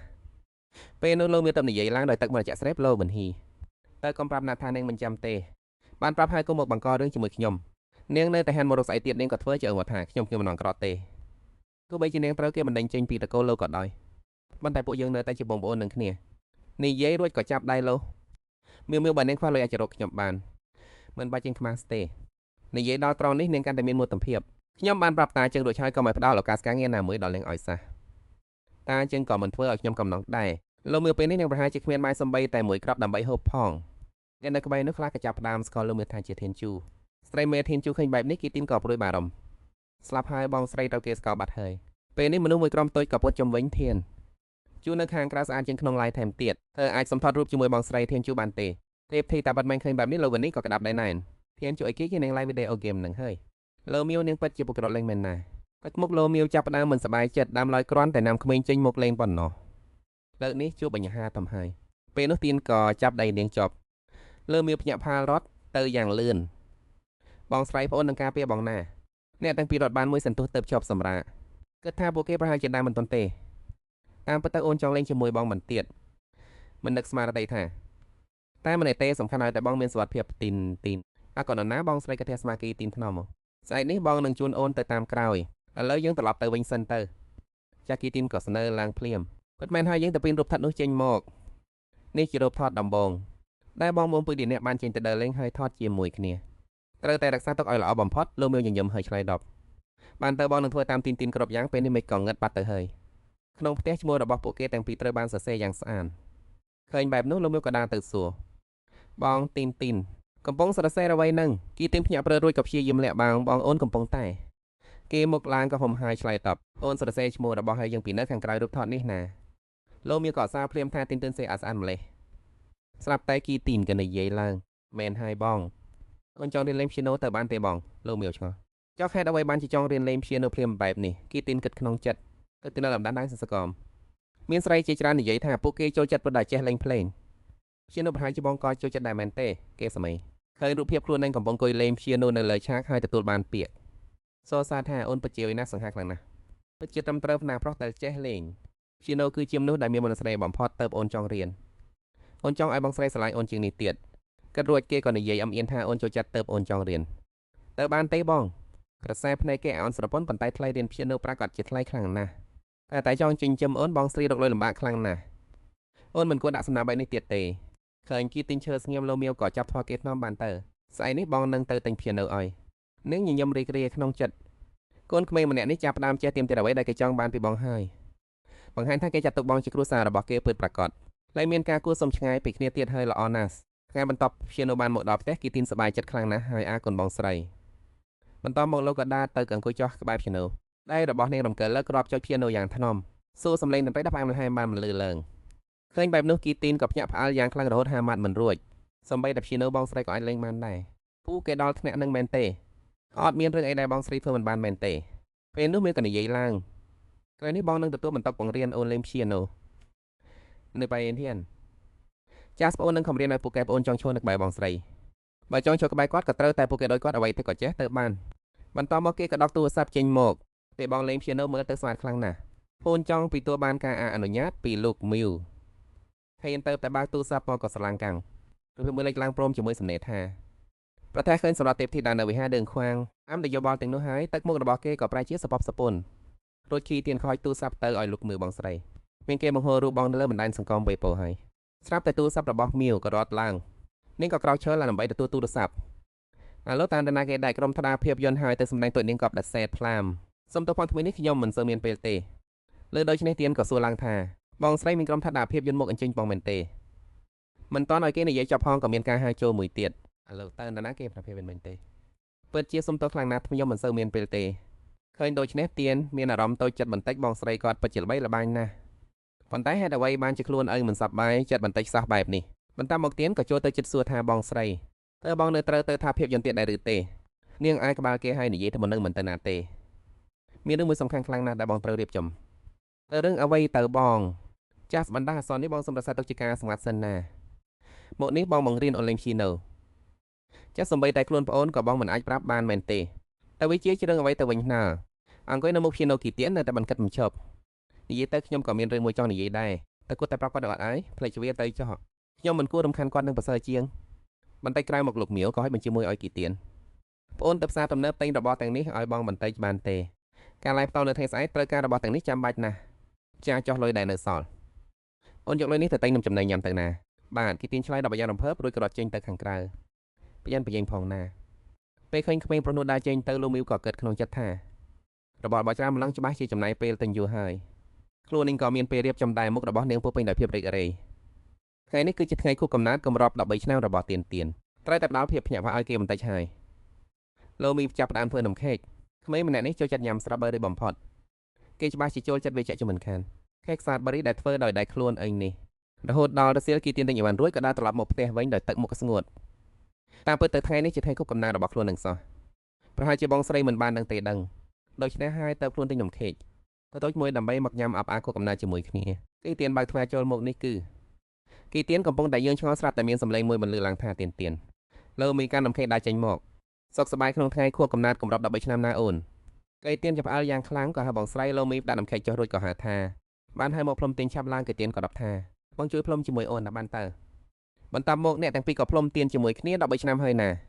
អូនមានអារម្មណ៍សប្បាយចិត្តទេអមភ្នែករបស់គីទៀនភ្លឺភ្លេចបងស្រីរៀបចំថ្ងៃខួបកំណើតឲ្យខ្លួនឯងហាមយំដាច់ខាតហាមយំទោះបីក្បែរនេះក្តីតែគេនៅតែស្ទើរទៅលោមីរួចថាបងស្រីគេគិតក្នុងចិត្តថាពេលនោះខ្លួនឯងធ្លាប់ត្រូវគេវេរហូតដល់ដាច់ខ្យល់គ្រាន់តែប្រុសតែនំសបាមួយសំណាងណាស់ដែលបានជួបបងស្រីការចងចាំពេលដែលលោកហានផ្ទីវិញវាក៏ផលឡើងមកបងស្រីបានផ្ដល់ភាពកក់ក្ដៅនឹងការយកចិត្តទុកដាក់ដែលខ្លួនមិនដែលទទួលបានពីមុនមកបើសិនជាថ្ងៃណាមួយបងស្រីមិននៅក្បែរខ្លួនទៀតខ្លួនប្រហែលជាឈួតស្លាប់ហើយពេលនេះលោមីក៏និយាយថាទៀនបងថែមទាំងបានរៀបចំអំណោយឲ្យអូនទៀតណាអូនឆាប់បើកមើលទៅនាងហុចប្រអប់ទឹកមួយឲ្យពេលបើប្រអប់នោះគីទៀនក៏ភ្ញាក់ផ្អើលស្អាតខ្លាំងណាស់នេះជាលើកទី1ហើយដែលអូនទទួលបានអំណោយថ្ងៃខួបកំណើតម៉ូតនេះវ៉ាលោមីញញឹមហើយនិយាយថាបានហើយវាជាគូជាមួយរបស់បងដែរនោះអីទូកបែបនេះគីទៀនក៏មុខក្រហមរបស់នេះវាជាគូជាមួយខ្សែរបស់បងទូកបែបនេះនាងក៏ស្ទាក់ស្ទើររួចនិយាយកំពុងតែព្រេកអស្រាប់តែគីទៀនក៏លោកទៅថើបថ្វោនាង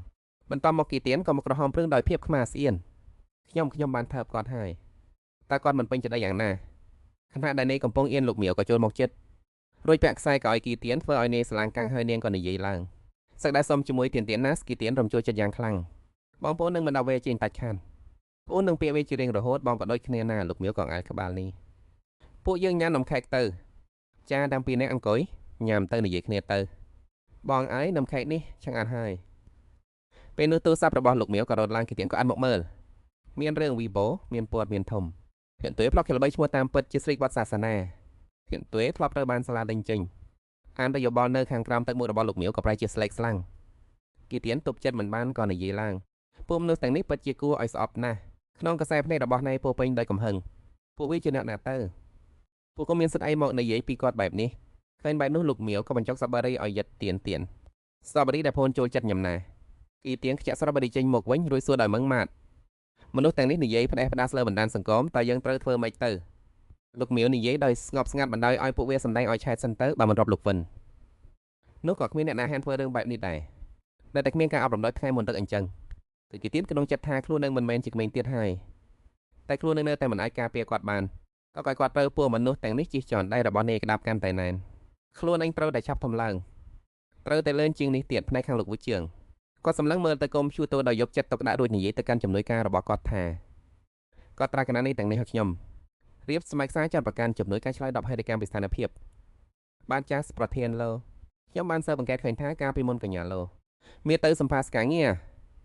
ក៏ព្រោះតែបំណងរបស់គាត់ថែមទាំងមានក្រុមផលិតភាពយន្តមួយចំនួនដែលគាត់ណែនាំឲ្យកញ្ញាលោមៀវពោនាងនៅតែមិនទាន់ឆ្លើយតបដូច្នេះលោកលោកវូថងក៏គួយដៃរួចនិយាយថាខ្ញុំដឹងហើយអឹងផ្ញើគ្រីមមួយចំនួនទៀតទៅឲ្យមីវមីជ្រើសរើសទៅហើយក៏កុំឈ្មោះខ្ញុំទៅប្រើឲ្យសះជំនួយការក៏រាយការណ៍បន្តបានទៅចាស់ស្លោកថ្ងៃនេះលោកស្រីលោវុនហ៊ីក៏ហាក់ដូចជាស្ងប់ស្ងាត់ល្អដែរប៉ុន្តែដល់តង់នេះលោកលោវូថងក៏បែកខ្លួនទៅម្ខាងភ្លាមកុំរំលឹកឈ្មោះនាងមកប្រាប់ខ្ញុំឲ្យសោះរឿងរ៉ាវអាជីច្រើននៅទីនេះសុទ្ធតែជារឿងផ្ទៃក្នុងរបស់តកូលលោមិនឲ្យមនុស្សខាងក្រៅបានដឹងឡើយប្រកាសជាមកកពីនាងទៀតហើយមែនទេភ្លាមនោះគាត់ក៏និយាយឡើងចុះឈ្មោះកណ្ដាលនេះវីបូមួយឲ្យខ្ញុំទៅជំនួយការលោមានការភ្ញាក់ផលយ៉ាងខ្លាំងមែនអសេះលោកលោវូថងក៏ញឹមបែកកាសាហាលោវុនហ៊ីមិនមែននាងចង់លេង search មែនទេអញ្ចឹងខ្ញុំនឹងលេងជាមួយនាងឲ្យដល់ទីបំផុតត្រឡប់មកផ្ទះរបស់លោមីវិញ ជីធានកំពុងដេកឡុកទាំងក្តាប់ដែលញាប់ញើស្រាប់តែគេក៏ភ្ញាក់ផ្អើលអង្គុយត្រង់ខ្លួនខឹងខ្លាំងណាស់មិនអាចបណ្ដោយឲ្យគេនាំគ្នាមកកជារមៀកបងស្រីបែបនេះបានទេនិយាយរួចជីធានក៏ដើរចុះពីលើក្រៃទាំងកំហឹងប៉ុន្តែបងស្រីប្រាប់ថាដេកឡុកស្រួលមិនឲ្យលេងទូរស័ព្ទទេខ្លួនត្រូវតែរកវិធីណាំចាំងទៅបានដើរចេញមកដល់បន្ទប់ទទួលភ្ញៀវជីធានក៏ឃើញឡូមីនៅតែអង្គុយមុខកុំព្យូទ័រដដែលនោះបងស្រីបងកំពុងធ្វើអ្វីនឹងពេលនេះឡូមីក៏និយាយឡើងធាននៅមិនតាន់តិចទេមែនទេជីធានភ្ញាក់ព្រឺតពេលត្រូវគេចាប់បានបែបនេះគេក៏ដើរចេញមកដោយអៀនខ្មាសុំតបងស្រីអូនតិចមិនឡុកទេឡូមីក៏សួរភ្លាមអូនបានមកពីបងមែនទេជីធានងក់ក្បាលថ្នមនេះបើពិតមែនហើយរឿងអ្វីក៏បងមើលឡើងអត់ដែរជីធានកាន់តែនិយាយកាន់តែខឹងមនុស្សទាំងនោះនិយាយស្ដីអាក្រក់ខ្លាំងណាស់អូនអាចធ្វើវាម្ចាំងបានទេដើម្បីវាបកវិញឡូមីស្មាគេដូចប្រាប់កុំឲ្យប្រញាប់បងនឹងចាប់ពួកអ្នកដែលនៅពីក្រោយរឿងអាស្រូវនេះឲ្យអស់ពីក្នុងនោះឬខ្ញុំជីធានក៏សម្លឹងទៅមើលលើអេក្រង់កុំព្យូទ័រនេះគេហើបមាត់ដោយការភ្ញាក់ផ្អើលបងស្រីដឹងរឿងនេះដែរឬមិនយូរប៉ុន្មានព័ត៌មានក្តៅ search កលេចឡើងពេញបណ្ដាញសង្គមថាលុបចោលអាតប់ទាំងអស់សរសេរអំពីរឿងអាស្រូវក្នុងអតីតកាលរបស់ធានជឿគ្រប់គ្នានៅលើបណ្ដាញសង្គមសុទ្ធតែនាំគ្នាកាន់ថាពីឡូមីអូហើយនៅចប់ឡូវិនហ៊ីខឹងខ្លាំងរហូតបោកទូរស័ព្ទចោលលើតពេញមួយទូខ្លួនរបស់នាងញាត់ព្រឹកស្អប់ណាស់លើអូថងមនុស្សដែលអាចធ្វើឲ្យគ្រប់យ៉ាងនៅលំដាប់សង្គម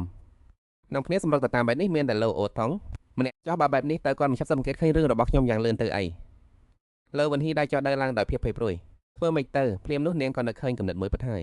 យឃើញនាងញញឹមបន្តិចរួចក៏រុញរកឈ្មោះក្នុងបញ្ជីទំនាក់ទំនងបន្ទាប់មកក៏ទូរស័ព្ទទៅរកអ្នកម្ដាយនៅខាងជីទៀនគេហាក់ដូចជាចាប់អារម្មណ៍ខ្លាំងរួចបង្ហាញទៅលោមីថាបងស្រីមើលនេះមនុស្សទាំងនេះចម្លែកមែនខ្លួននឹងត្រូវបានតែគេលួចចូលប្រព័ន្ធបែបនេះហើយនៅតែរសេរឿងផ្ដេសផ្ដាសអំពីបងទៀតធៀមបតដែលចង់វាប្រហាបងក៏បាត់អស់ដែរមិននឹកស្មានថាបងចេះលួចចូលប្រព័ន្ធព្យូទ័រដែរមិនចាំបាច់និយាយអ្វីច្រើនទេទុកឲ្យពួកគេស្ងាត់មាត់ដោយខ្លួនឯងបងមិនរៀនអត់បានទេលោកវាមើលរួចក៏ងឿងឆ្ងល់ខ្លួនឯងនៅមិនតន់លុបប្រធានបាត់សំខាន់ចោលផងហើយឆ្នេះអ្នកក៏សំឡឹងមើលជីទៀនដែលកាន់ទូរស័ព្ទតាំងពីយប់វិញរហូតដល់ថ្ងៃនេះអូនធ្វើលំហាត់វឹកហាត់រួចហើយឬនៅជីទៀនឆ្លើយតែបង្ខំថាអូនធ្វើរួចអស់ហើយធានាថាត្រូវទាំងអស់បងបង្រៀនអូនទៅណា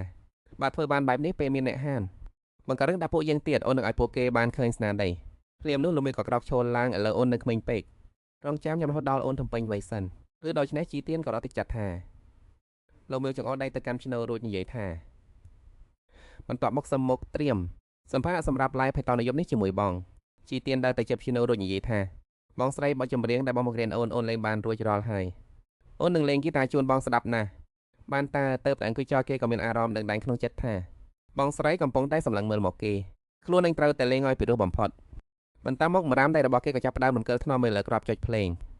ឃើញដូច្នោះលោកស្រីស៊ីមៀលក៏ញឹមបិទមាត់មិនចិត្តដោយគិតថាបើទៀនធំឡើងប្រាក់ដាជាសង្ហាខ្លាំងណាស់ចំណែកឯខានវិញកំពុងតែរៀបកម្រងការថ្មីប្រាប់មកថាលោកវូត្រឹងបានការពារម៉ៃមីហើយធ្វើបាបខ្ញុំស៊ើបនឹងព្យាយាមគេចឲ្យផុតពីពេលនោះ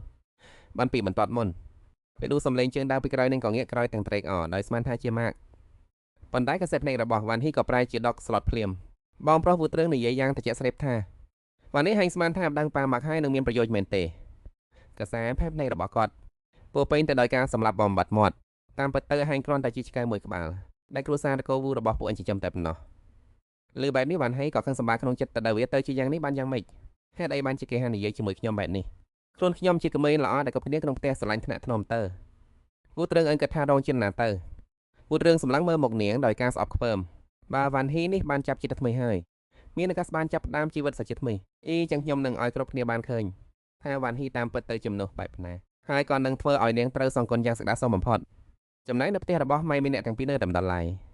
កាត់ម្សៅដែលឡើងមេហើយជាដុំតូចពេលនោះគីទៀងក៏សឹកថាបងស្រីបងមើលអេក្រង់ទៅម៉ៃមីក៏ធ្វើតាមដោយមើលទៅកាន់អេក្រង់ប្រពន្ធសូមអាបាសាតូអ្នកទទួលបានកាដូយានអវកាសស្ទន់សម័យចំនួន4ខមមិនក្នុង live ផ្ទុះឡើងបញ្ឈប់ពួកគេស្រែកឡើងថាម៉ៃមីគិតក្នុងចិត្តថា4គ្រឿងឬសប្បុរសដល់ម្លេះស្រាប់តែមានគេផ្ញើកាដូទៀតហើយប្រពន្ធអ្នកទទួលបានយានអវកាសស្ទន់សម័យចំនួន10ខមមិនតែផ្ទុះខ្លាំងឡើងអ្នកមានម្នាក់នោះសុទ្ធពិតមែនអរគុណសម្រាប់ការដូទាំងអស់នេះណាបន្តិចទៀតចាំមើលថាតើជានរណាពិតប្រាកដបន្ទាប់ពីបន្លាយម៉ៃមីក៏ចូលទៅពិនិត្យមើលប្រហែលជាលោកអ្នកនោះឲ្យដែលផ្ញើឲ្យគាត់បានផ្ញើសារឯកជនមកខ្ញុំមួយគិតរួចនាងក៏ចុចចូលទៅមើលសារនោះបានផ្ញើមកថាកញ្ញាម៉ៃមីកញ្ញាត្រូវតែជួយភ័យខ្ញុំឲ្យបានកញ្ញាចង់បានអ្វីខ្ញុំនឹងយល់ព្រមតាមទាំងអស់មីមីស្ងាត់មើលសន្ទុះនេះវាត្រឹមត្រូវណាខ្ញុំចាំបានថានៅក្នុងសាច់រឿងដើមខ្ញុំធ្លាប់ជួយសង្គ្រោះស្រីម្នាក់ដែលចាញ់កូនរហូតដល់ញ៉ាំអ្វីមិនបាន ឬមួយថាប្តីរបស់អ្នកស្រីម្នាក់នេះជាមហាសេដ្ឋីលំដាប់កម្ពុជាពិតមែនរួចហើយខ្លួនឯងក៏នឹងបំពេញបេសកកម្មបានសម្រេចដើម្បីវិលត្រឡប់ទៅកាន់ពិភពដើមវិញមុនពេលត្រឡប់ទៅវិញនាងគិតក្នុងចិត្តបណ្ដាភ្នែកក៏សម្លឹងមើលទៅទៀនបណ្ដាយ៉ាងហោចក៏បន្សល់ទុកទំនាក់ទំនងល្អខ្លះឲ្យទៀនដែរដើម្បីកុំឲ្យក្មេងម្នាក់នេះត្រូវរស់នៅយ៉ាងលំបាកវេទនាបែបនេះនាងក៏ទៅតែមកខាងតិចយ៉ាងរហ័សថាសុំសួរមួយម៉ាត់តើខ្ញុំត្រូវជួយភ័យរបស់លោកដោយរបៀបណាព្រៃថែបន្ទាប់ស៊ីមៀវបានទៅដល់វេលាមួយកន្លែងយ៉ាងយាក៏ចាប់ដើមនៅនំនាងថាអូនសម្លាញ់បងបានអញ្ជើញម្ចាស់ប្លុកអាហារដែលអូនចូលចិត្តមើលមកទីនេះហើយអ្នកទាំងពីរក៏ចាប់ផ្ដើមតាក់គ្នាសួស្ដីអ្នកនាងខ្ញុំឈ្មោះថយយាវសួស្ដីអ្នកស្រីខ្ញុំថាទៀនក៏បានค่ะពិតជាមានអារម្មណ៍ក្រែងចិត្តណាស់ដែលបានអញ្ជើញអ្នកនាងមកទីនេះដោយតក់ក្រហល់ពេកមិនអីទេค่ะចៃដនអីយើងទាំងពីរនាក់ក៏រស់នៅក្នុងទីក្រុងតែមួយដែរបន្ទាប់មកថយយាវក៏ហៅឲ្យនាងអង្គុយអញ្ជើញអង្គុយចុះមកខ្ញុំនឹងចាក់ដៃជូនអ្នកនាងក្នុងពេលកំពុងចាក់ដៃស៊ីហ្វមៀវក៏សង្កេតឃើញថានៅលើដៃរបស់គាត់មានស្នាមអុចជប៉ុនក្រហមអរគុណច្រើនค่ะស៊ីមើលក៏សួរនាំថាតើការបញ្ចង់ញ៉ាំអាហាររបស់អ្នកស្រីកើតឡើងយូរហើយឬនៅค่ะថយយាវងឿងឆ្ងល់មួយសន្ទុះរួចក៏ដបថាជាង3ឆ្នាំមកហើយស្វាមីរបស់ខ្ញុំបានរកគ្រប់មធ្យោបាយគ្រប់យ៉ាងដើម្បីជួយខ្ញុំប៉ុន្តែមានវិធីណាប្រសិទ្ធភាពទេតែខ្ញុំមិនអាចបានសោះដូច្នេះហើយទៅត្រូវពឹងផ្អែកលើទឹកសិក្សាធាតុចិញ្ចឹមដើម្បីរស់រានជីវិតរាល់ថ្ងៃនេះរួចហើយអ្នកស្រីក៏ញឹមសម្លឹងមើលស៊ីមៀវដោយសារការណែនាំរបស់ចិត្តស្រីខ្ញុំទៅខ្ញុំបានមើលវីដេអូរបស់អ្នកនាងនឹកស្មានថាស្រាប់តែមានអាឡាមចង់ញ៉ាំអាហារឡើងមកវិញនាងក៏សួរទៅទៀតអ្នកស្រីយ៉ាងទៅអ្នកស្រីកំពុងតែចង់ញ៉ាំម្ហូបអ្វីអត់ค่ะគិតសញ្ជឹងមួយសន្ទុះបបរក្រាប់ឈោកមួយសន្ទុះក្រោយមកបបរក្រាប់ឈោកក៏ត្រូវបានលើកក៏មកដល់ថយយាវទៅតែហាត់ក្លិនភ្លាមក៏សរសើរថាឈ្ងុយខ្លាំងណាស់អ្នកស្រីសាកញ៉ាំមើលចោះថាថយយាវដួសមួយស្លាបព្រាដាក់ចូលមាត់ផ្លោកមើលខណៈពេលដែលកំពុងញ៉ាំគាត់ក៏ក្អកយ៉ាងខ្លាំងឃើញបែបនេះដងឌីបក៏មានការព្រួយបារម្ភយ៉ាងខ្លាំងបើញ៉ាំមិនកាត់ទេក៏មកខំខ្លួននឹងអីបន្ទាប់មកគេឃើញមីវធំញ៉ាំបណ្ដានាងក៏សរសើរដាក់ពីមាត់ថាគ្រាន់តែរាំងក៏បន្តិចទេរសជាតិវាឆ្ងាញ់ខ្លាំងណាស់ឃើញបែបនេះដងឌីបក៏ស្រឡាំងកាំងគាត់រំភើបចិត្តយ៉ាងខ្លាំងរហូតរត់ទៅចិត្តលោកមីវហាងក្រានណាស់ក្មួយស្រីយូរណាស់មកហើយដែលប្រពន្ធថាបពូមិនបានញ៉ាំអ្វីសោះក្មួយធ្វើបននេះដល់របៀបណាទៅពូអាចរៀនពីក្មួយបានទេពូចង់ចំណែកប្រពន្ធពូញ៉ាំដោយដៃរបស់ពូផ្ទាល់សុកដានតែមួយសន្លឹកចេញមកក្មួយបានក៏វិធីធ្វើទៅក្នុងกระดาษនេះហើយពូគ្រាន់តែធ្វើតាមកระดาษនេះទៅបានហើយឃើញបែបនេះដងឌីបកាន់តែរំភើបខ្លាំងឡើងពិតជាអរគុណខ្លាំងណាស់បន្តិចទៀតយើងទៅញ៉ាំបាយជាមួយគ្នាណានឹងញញឹមហើយដាសេតទៅការស្ក្រោយចោះពូប្អូនប្រុសរបស់ក្មួយកំពុងរងចាំនៅផ្ទះឃើញបែបនេះដងឌីបក៏មានការខ្មាស់ស្អៀមបន្តិចឃើញដូច្នេះលោកមីវក៏សួរថាពូដងនៅមានរឿងអ្វីទៀតមែនទេដងឌីបនិយាយថាប្រពន្ធពូចូលចិត្តម្ហូបដែលក្មួយធ្វើខ្លាំងណាស់ទៅរយៈពេលនេះពូអាចរំខានក្មួយជួយធ្វើម្ហូបឲ្យប្រពន្ធពូញ៉ាំបានទេពូនឹងឲ្យគេទៅទូក្មួយព្រមទាំងគិតក្នុងចិត្តថាបាទក្មួយយល់ព្រមចាត់ទុកថាជាសកលល្អក្នុងការរាប់អានទៅចុះធ្វើការតំណាក់តំណងឲ្យស្គាល់គ្នាបន្ទាប់មកដងឌីបក៏ហុចណែបានឲ្យនាងពូជំពាក់កុនក្មួយមួយលើកបាទថ្ងៃក្រោយអាជីពឡាយស្រតិមរបស់ក្មួយជួបបញ្ហាឬក្មួយចង់បដូរទៅធ្វើការងារថតខ្សែភាពយន្តវិញពូសុទ្ធតែអាចជួយក្មួយបានមានទទួលយកនាមបាននោះពូដួងកុំក្រែងចិត្តអីថ្ងៃនេះក្មួយសូមត្រឡប់ទៅវិញសិនហើយនិយាយចប់នាងក៏ដើរចេញទៅអ្នកទាំងពីរនៅតែឈររបៀបដែលនាងមើលទៅនាមបាននោះហើយញញឹមការប្រមូលតំណែងតំណងសង្គមសម្រាប់ទៀនបើកផ្លូវទុកសម្រាប់ទៀនគឺជាអ្វីដែលនឹងចង់ធ្វើបំផុតនៅពេលនេះពេលវេលាកន្លងផុតតែយ៉ាងរហ័សទ្វេផ្ទះក៏បើកឡើងទៀនដែលកំពុងហាត់ដេញតន្ត្រីក៏ងាកក៏មើលដោយភាពមើងឆ្ងល់រួចក៏ស្ទុះមកក្អប់លោកមីវបងស្រីទីបំផុតបងក៏ត្រឡប់មកវិញហើយនាងក៏ញឹមហើយឲ្យក្បាលគេថាទៀនខ្លាំងហើយមែនទេអូនចង់ញ៉ាំអីចាំបងថាអូនញ៉ាំណាគីទៀនក៏ចាប់ផ្ដើមធ្វើក្បាច់អឹមអៀនដាក់បងឲ្យអូនមិនខ្លានទេចម្រៀងកែតូចដែលបងធ្លាប់បង្រៀនអូននឹងណាអូនចេះលេងភ្លេងហើយគីទៀនឆ្លាតដល់ថ្នាក់នេះផងសេបន្តិចទៀតអូនលេងឲ្យបងស្ដាប់ណាស្រាប់តែគីទៀនដកសម្បត្តិមួយច្បាប់ចេញមកអូត្រូវហើយបងជំនួយការថតកូនម្នាក់នោះក៏ផ្ញើរបស់នេះមកឲ្យគេថាពួកយើងត្រូវតែទៅឲ្យបានលើមីជ្រុញចិញ្ចាមមើលសម្បត្តិស្នោះសូមចេញមកចូលរួមពិធីបတ်ការថតរឿងវាយវាងពីជំនួយការអ្នកដឹកនាំរឿងមិនបានជាគាត់ដឹងថាខ្លួននឹងរត់នៅទីនេះបានពេលនោះជីទៀននិយាយបន្ថែមថាបងស្រីឲ្យគាត់ថែមទាំងនិយាយទៀតថារឿងនេះចាប់ផ្ដើមផ្សព្វផ្សាយហើយគេបានប្រលឹកថ្នាក់របស់បងរួចហើយសង្ឃឹមថាបងកុំប្រកាន់អីណានិយាយបណ្ដាទឹកមុខរបស់គេកាន់តែមិនសប្បាយចិត្តប្រហែលជាឃើញបកឡាយបានអ្នកមើលច្រើនគេគ្រាន់តែចង់បង្កើនប្រជាប្រិយភាពឲ្យរឿងនេះតែប៉ុណ្ណោះបន្ទាប់មកលោមីមក៏បើកឡើងដើម្បីមើលរូបភាពសក់ផ្សាយរឿងវាយវាំងលោមីមានការងឿងឆ្ងល់យ៉ាងខ្លាំងខ្លួនឯងគ្រាន់តែជាតួសម្ដែងជំនួសផ្នែកក្បាច់កុនប៉ុណ្ណោះហេតុអ្វីត្រូវបង្ហោះរូបថតរបស់ខ្លួនជីទៀនដើរមកទិញឲ្យនឹងបងស្រីឲ្យបងមិនអីទេមែនទេចុះពិធីបတ်ការថតរឿងនេះវិញលោរឿងតូចតាទេកុំបានអំផ្អីអូនកុំព្រួយបារម្ភអីដល់ពេលនោះចាំគិតបន្ទាត់ព្រឹកព្រលឹមថ្ងៃបន្ទាប់ក៏មានគេចុចកណ្ដឹងលោមីក៏ហើ ទៀនអូនទៅបាក់កាហ្វេទៅមកដល់ហើយនៅក្នុងចិត្តតបប្រហែលជំនួសរបស់ផ្ទះតកូលយ៉ាងមកយកអាហារសម្រាប់ថ្ងៃនេះហើយសម្លេងមួយដែលគុនធ្លាប់បន្លឺឡើងកញ្ញាលោមីរំភើបចិត្តតលោកពូយ៉ាងអ្នកមីងយ៉ាងហេតុអ្វីពួកនឹងមីងមកគ្នាភ្លាមបែបនេះធូសុំទៅផងដែលមកធ្វើឲ្យកញ្ញាលំបាកព្រោះអ្នកមីងក៏ដើរមកចាប់ដៃលោមីវិតកញ្ញាលោកខ្ញុំទៅតែឃើញថាកញ្ញាក៏បានចូលរួមក្នុងរឿងវាយវាងដែរពិតជាជ័យដនខ្លាំងណាស់ក្រុមហ៊ុនរបស់ស្វាមីខ្ញុំមានវិនិយោគក្នុងរឿងនោះតែកញ្ញាត្រូវតែមកចូលរួមឲ្យបានណាពិធីបတ်ការថារឿងនៅយប់ស្អែកនេះដល់ពេលនោះខ្ញុំនឹងណែនាំមនុស្សក្នុងវិស័យកំសាន្តតបជាច្រើនអ្នកឲ្យកញ្ញាកលើមីឆ្លើយទាំងអៀនព្រៀនចាស់បើបែបនេះមិនក៏ល្អដែរអាចឲ្យទៀនបានសកលមនុស្សកាន់តែច្រើនថ្ងៃក្រោយវាក៏ល្អសម្រាប់គេដែរជីទៀនពេលនៅលើកទឹកមកគុំចៅសុំជើញពួកនឹងពិសាទឹកធ្វើយូរមើលមកគេហើយញញឹមនេះគឺជាបងប្រុសរបស់កញ្ញាមែនទេក្មេងអីចឹងបងនាំអូនទៅចូលរួមពិធីលេងបတ်កម្មវិធីថតរឿងណាបាទអាគុណអបងឃើញបែបនេះទៀនមានក្តីសុខក្នុងចិត្តហើយគិតក្នុងចិត្តថាកន្លងមកបងមិនដែលចូលចិត្តកណ្ដាលឡែងដែលមានមនុស្សច្រើនឡើយប៉ុន្តែបែរជាព្រមមកចូលរួមពិធីនេះទៅវិញប្រហែលជាបងចង់នាំខ្ញុំមកដើរលេងកម្សាន្តហើយបងតែគិតគូរពីខ្ញុំគ្រប់ពេលវេលាលុះដល់ពេលយប់មានឡានមួយគ្រឿងមកឈប់នៅខាងក្រោមអគារទៀនមានអារម្មណ៍ភើបនឹងតឹងត្រង់មិននឹកស្មានថាក្មេងតូចដូចជាអូនក៏ចេះរំភើបដែរអីគឺរួចហើយនាងក៏ចាប់ដើមសរសើរថ្ងៃនេះទៀនរបស់យើងសង្ហាមែនតែនយើងចូលទៅខាងក្នុងទាំងអស់គ្នាទៅទៀនក៏ត្រេកអរក្នុងចិត្តបងពិតជាស្រស់ស្អាតខ្លាំងណាស់បន្ទាប់មកគេក៏លងចិត្តខ្លួនឯងថាខ្លួននឹងត្រូវតែមានទំនុកចិត្តបន្តិចធ្វើបែបនេះទៅខ្ញុំសឹកដាក់សមនឹងចូលក្បែររបស់បានអ្នកទាំងពីរទៅតែដើរចូលទៅដល់ស្រាប់តែមានសម្លេងខ្សឹបខ្សៀវពេញក្នុងសាស្អាតណាស់ហើយក្មេងប្រុសម្នាក់នោះក៏គួរឲ្យស្រឡាញ់ខ្លាំងដែរពេលនោះក៏មានមនុស្សម្នាក់ដើរសម្ដៅមករកពួកគេលូមីវនឹងទេឆេញមានទឹកមុខមិនសប្បាយចិត្តសោះនាងមកខកកន្លែងហើយឬយ៉ាងណាចំណែកលូធ្វើជាសម្ដែងពុតបុតថាបងក៏មកដែរឬអូឃើញថាក្រុមផលិតរឿងក៏អញ្ជើញទូចំនួនស្មុកទីនេះដែរក្នុងចិត្តនាងគិតថានេះវាស្អីទៅនឹកស្មានថាខ្លួននឹងជាទូកស្រីមនុស្សយ៉ាងណាពេលនោះដងដេកក៏ដើរមកពីខាងក្រោយគឺខ្ញុំទេដែលអញ្ជើញចាស់មកទីនេះ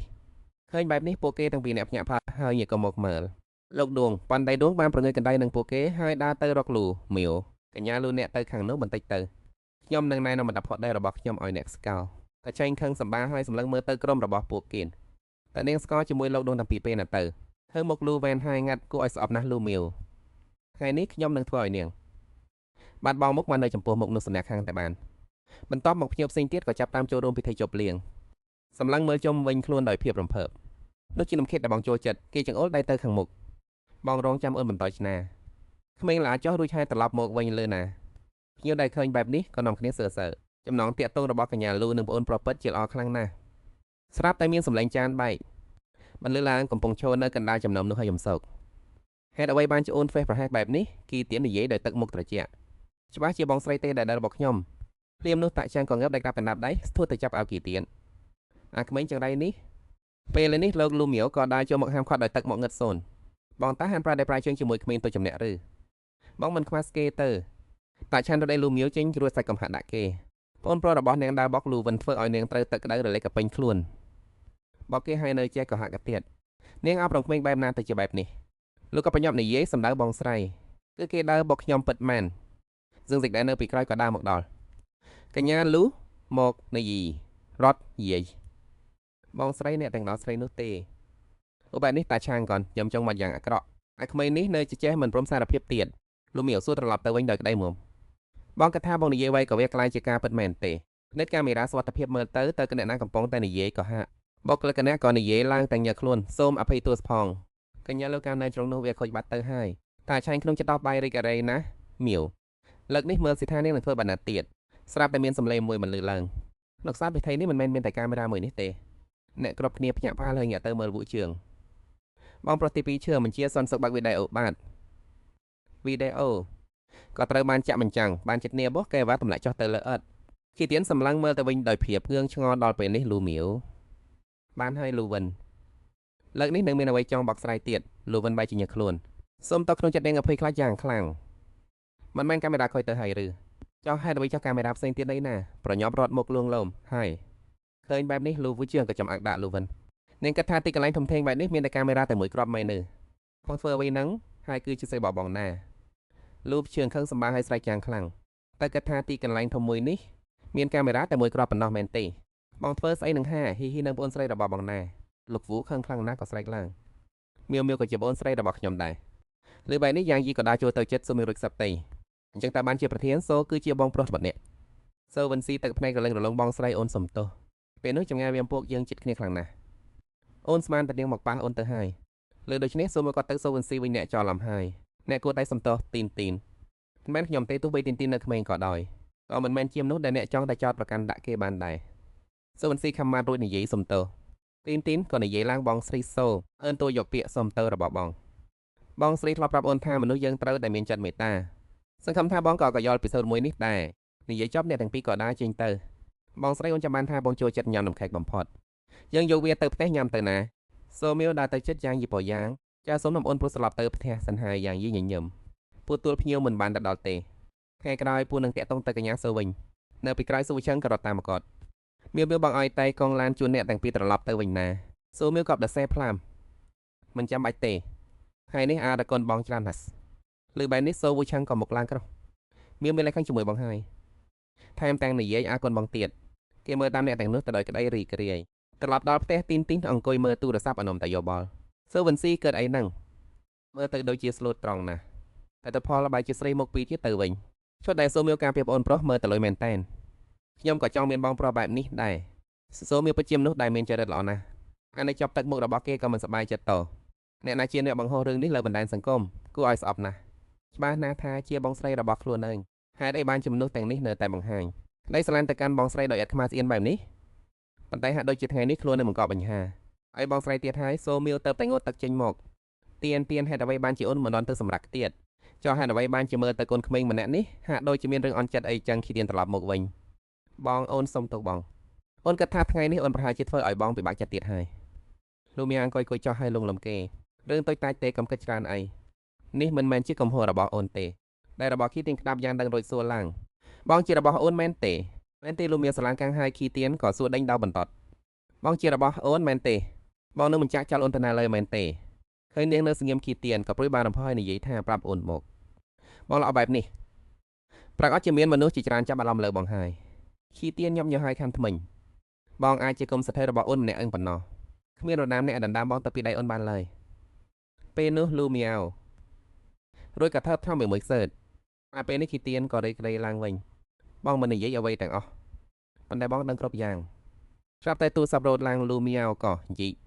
បានហើយដល់ពេលដែលទៀនទៅគេងហើយគេងលក់លឿនបានឲ្យដល់កំពតបានណាគីទៀនក៏អាំងរបោ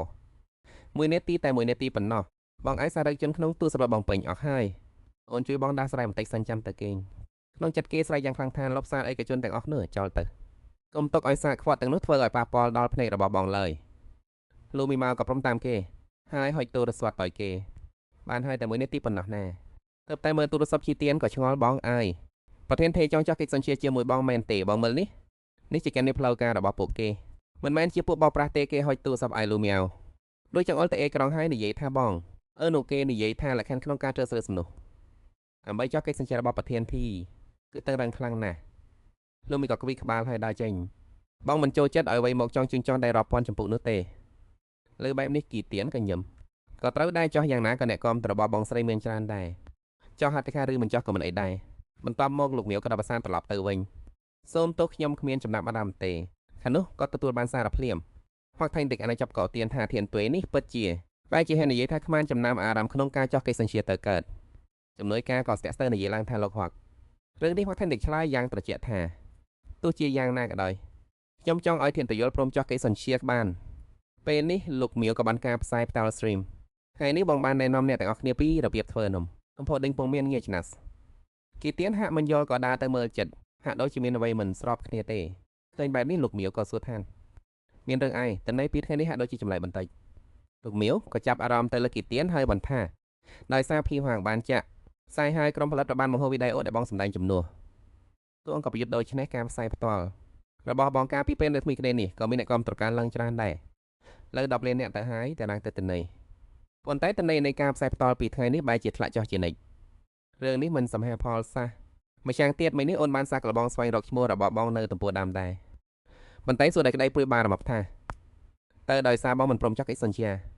បានជាពួកញីច្រមុះគេតែចបាយត្រូវហើយឥឡូវទៀនកាន់តែចេះគិតគូរហើយមានទេពក៏សោយធ្វើជាអ្នកស៊ើបអង្កេតណានេះហាក់មិនយល់សោះបងមិនព្រួយបារម្ភទៅលោកមៀវសាច់យ៉ាងរីករាយទៀនអើយ មើលចុះទោះបីជាពេលផ្សាយថតចំនួនអ្នកមើលថៃយីចុះប៉ុន្តែចំណូលនឹងកាដូបន្តមកគេមើលទូរស័ព្ទត្មងទៀតពិតមែនហើយតើអូនគិតច្រើនពេកមែនទេលោកមៀវក៏លងលំថាតែមិនអីទេណាបើសិនជាមានអ្នកណាចង់គេសង្កត់បងពេលឃើញតួលេខនេះប្រាក់ជាមិនសប្បាយចិត្តឡើយថែមទាំងអាចនឹងចូលមកកែថែមទៀតផងដល់ពេលនោះមិនដឹងហើយថាតើជាស្នេហ៍ដៃរបស់ស្ថានីយ៍ទស្សនឿអត់រួចនាងក៏ហុចទូរស័ព្ទទៅឲ្យគេបានហើយកុំនិយាយរឿងទាំងនេះទៀតអីជាដល់ឆ្នាំថ្មីហើយនេះជាឆ្នាំដំបូងដែលពួកយើងបានឆ្លងឆ្នាំជាមួយគ្នាទីអូនមានសំណូមពរអ្វីទេគ្រាន់តែបានឆ្លងឆ្នាំជាមួយបងមិនថាឆ្លងតាមរបៀបណាក៏អូនសុខចិត្តដែរខាមិនយូរប៉ុន្មានឆ្នាំថ្មីក៏បានមកដល់អ្នកទាំងពីរលើកកែវជូនពរឆ្នាំថ្មីឲ្យគ្នាទៅវិញទៅមកយ៉ាងសប្បាយរីករាយទៀនញញឹមសម្លឹងមើលទៅ Six Meal មិនដឹងថាចាប់ផ្ដើមតាំងពីពេលណាទេឲ្យតែពេលញ៉ាំបង្ការគឺសុទ្ធតែបងជាអ្នកបកសំបាក់ឲ្យរហូតរបៀបដែលបងប្រព្រឹត្តចំពោះអូនគឺខុសប្លែកពីអ្នកដទៃពេលនៅចំពោះមុខអ្នកដទៃបងតែងតែចរកសារកំឡាជានិច្ចប៉ុន្តែពេលនៅចំពោះមុខអូនបងបែរជាទន់ភ្លន់បំផុតបងតែងតែអត់រន់គ្រប់យ៉ាងទោះបីជាអូនមានចរិតបែបណាក៏ដោយឃើញទៀនកំពុងតែសម្លឹងមើលស្ងៀម Six Meal ក៏ហុចបង្គាដែលបកឲ្យគេកំពុងគិតអីហ្នឹងឆាប់ញ៉ាំទៅមិនមែនទៀនចូលចិត្តញ៉ាំបង្គាជាងគេមិនមែនអីទៀនស្បាយចិត្តខ្លាំងណាស់ក៏ញ៉ាំបង្គានោះមនុស្សជាបងបែបនេះទៅឲ្យអូនធ្វើចិត្តដាច់បបងទៅរួចយ៉ាងម៉េចទៅរួច Six Meal ក៏បាននិយាយថាឆ្នាំថ្មីបានមកដល់ហើយបងទៀនត្រូវទៅរៀនហើយណាបងបានតាក់ទងសាលារៀនឲ្យអូនរួចរាល់ហើយជាសិស្សផ្ទៃថ្នាក់គ្មានបញ្ហាអ្វីទេមែនទេពេលឮថាត្រូវទៅរៀនទឹកមុខគេក៏ស្រពាប់ស្រពន់ត្រូវទៅរៀនហើយអីអញ្ចឹងពេលទេថ្ងៃអូននឹងមិនបានជួបបងទៀតហើយអាចរងចាំបានត្រឹមតែពេលចេញពីសាលាប៉ុណ្ណោះ Six Meal ក៏ថាថ្ងៃស្ទៀនលេងទឹកទៀនក៏ខិតតែចិត្តនាងហើយនិយាយថាបើអូនទៅរៀនបងនឹងទៅទូលអូនពេលចេញពីសាលាមែនទេទោះបីជាអូនអាចត្រឡប់មកផ្ទះដោយខ្លួននឹងបានក៏ដោយប៉ុន្តែអូនចង់ឲ្យបងទៅទូលអូនជាង Six Meal ញញឹមរួចចង្អែលក្បាលគេពិតមែនហើយនៅខាងក្រៅកម្មជុតនៅតែផ្ទុះយ៉ាងស្រស់ស្អាតពីអ្នកញញឹមយ៉ាងមានក្តីសុខនេះជាលើកដំបូងដែលអូននឹងបងបានមើលកម្មជ្រួចជាមួយគ្នាបងសម្លាញ់តែក្រោយនេះបងនឹងក្បែរអូនបែបនេះរហូតមែនទេបន្តមកទៀនក៏បានទៅថ្នាក់រៀនទៀនកំពុងតែធ្វើវិញ្ញាសាប្រឡងតែនៅខាងក្រៅស៊ីមាននៅតាមមើលគេមិនដាច់បើភ័យតាមការសម្ភាសច្បាស់ជាទៀនហើយទៀននឹងមិនមានបញ្ហាអ្វីឡើយមិនយូរប៉ុន្មានទៀនក៏បានធ្វើវិញ្ញាសារួចចោលតែពេលដើរចេញមកក្រៅគេក៏ស្រែកហាយលោកមិនឃើញមុខរបស់ក្មេងប្រុសម្នាក់នេះស្រពាប់ស្រពន់ក៏អួលឡើងថាអារ៉ាមហាក់បីដូចជាមិនសូវល្អសោះមូលហេតុគឺដោយសារតែមិនចាប់ដៃគេទៀនជពេក៏មិនមែនជារឿងធំដុំអីដែរខ្ញុំទៅរៀនស្លាប់ផ្សេងក៏បានដែរគេទៀនធ្វើមុខឆ្ងល់រួចនិយាយថានៅក្នុងចិត្តបងគិតថាខ្ញុំល្ងងខ្លាំងថ្នាក់នឹងមែនទេលោកមីវងងឆ្ងល់ក្មេងប្រុសនោះក៏ឯកមុខមកទៅដោះនឹងដៃរបស់នាងបងចាំមើលណាខ្ញុំប្រឡងចប់ហើយសប្តាហ៍ក្រោយខ្ញុំអាចទៅរៀនបានហើយឧបបែបនេះនាងក៏ចាប់ទៀនត្រជាក្មេងប្រុសបន្តិចរំចេះក៏ហៅបងហើយមែនទេគីទៀតមានការរំភើបចិត្តបន្តិចរួចបញ្យល់ថាខ្ញុំគ្មានបំណងអាក្រក់អ្វីទេខ្ញុំគ្រាន់តែចង់បង្កើតបរិយាកាសសើសប្បាយបន្តិចប៉ុណ្ណោះទៅចោះបងមានកាដូក្មេងប្រុសនោះក៏និយាយថាបងមិនចាំបាច់ត្រូវកោឬដាក់ខ្លួនចំពោះខ្ញុំបែបនេះទេទៅតែមកដល់ផ្ទះគីទៀនបង្ហាញភាពរីករាយយ៉ាងខ្លាំងតាមពិតទៅបងមិនចាំបាច់ទិញច្រើនបែបនេះក៏បានដែរលោកមិនក៏និយាយដល់វិញថាបងមានលុយរករបស់ប្រើប្រាស់ទាំងអស់ដែលទៀនប្រើប្រាស់សុទ្ធតែត្រូវតែជារបស់ល្អទាំងអស់នៅក្បែរនោះមានដងស្រីរងក្នុងសាច់រឿងឡាមធិញយ៉ានិយាយឡើងថាម៉ាក់អើយបន្ទាប់ពីនេះតើយើងនឹងរស់នៅទីនេះមែនទេគ្រាន់តែព្រោះតែខ្ញុំត្រូវទៅរៀននៅសាលានោះមែនទេនេះនៅធាឡាមធិញយ៉ាក្នុងរឿងក្មេងស្រីម្នាក់នេះកឹងកល់នឹងទៀនខ្លាំងណាស់មិនអនុញ្ញាតឲ្យអ្នករៀនវ៉ាអ្នកមកក្បែរទៀនបានឡើយធ្វើរឿងអាក្រក់ជាច្រើនហេតុអ្វីបានជាត្រូវមកជួបក្មេងស្រីម្នាក់នេះនៅទីនេះម៉ារបស់ឡាមថេងយ៉ាឃើញគេសម្លឹងមើលក្បែរមកស្រែកដាក់ថាមើលអ្វីមើលធ្វើអីពិតជាគ្មានរបៀបរៀបយមែនឡាមថេងយ៉ាក៏ចាប់អារម្មណ៍ឃើញ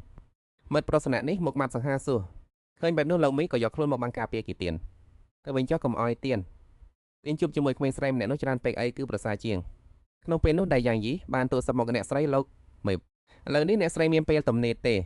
យើងមានរឿងខ្លះហើយលោកមីឆ្លៃ11ម៉ាត់ថារួចនាងក៏បែរទៅនិយាយថាបន្តិចសិនកូននៅផ្ទះចាំបងឲ្យល្អដឹងទេបន្ទាប់ពីលំជិះទឹកមុខរបស់គីទៀនក៏ប្រែជាអាប់អួរមានរឿងដែលមិនអាចដោះស្រាយដោយខ្លួននឹងបានមែនទេហេតុអ្វីបានជាត្រូវរំខានដល់បងស្រាប់តែមានអ្នកគោទ្វារគីទៀនក៏អង្គុយងើបឡើងដោយភាពរំភើបចិត្តគាត់ត្រឡប់មកវិញហើយមែនទេគេរំភើបប្រញាប់ទៅបាកាទ្វារបានលេចខ្ញុំទៅតែរើមកទីនេះទេចាប់ពីថ្ងៃនេះទៅយើងខ្លាយជាអ្នកចិត្តខាងនឹងគ្នាហើយណារឿងមិញនេះមានការយកច្រឡំបន្តិចខ្ញុំសូមតើចំនួនស្មារខ្ញុំផងគីទៀនមានអារម្មណ៍មិនសប្បាយចិត្តបន្តិចសោះអីគេហ្នឹង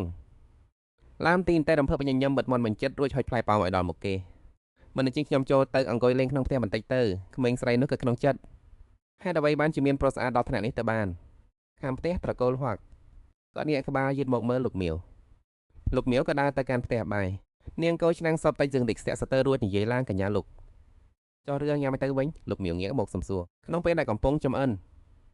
លោកមានចាក់ចេញពីទីនេះទេយើងសិកញាក់ប្រើតខ្ញុំបន្តមកគាត់ក៏ចាប់ផ្ដើមនៅឃើញរឿងរ៉ាវក្នុងពេលកំពុងរងាស់បបោះមានការហៅសុស័ព្ទចូលពីខាងការងារមក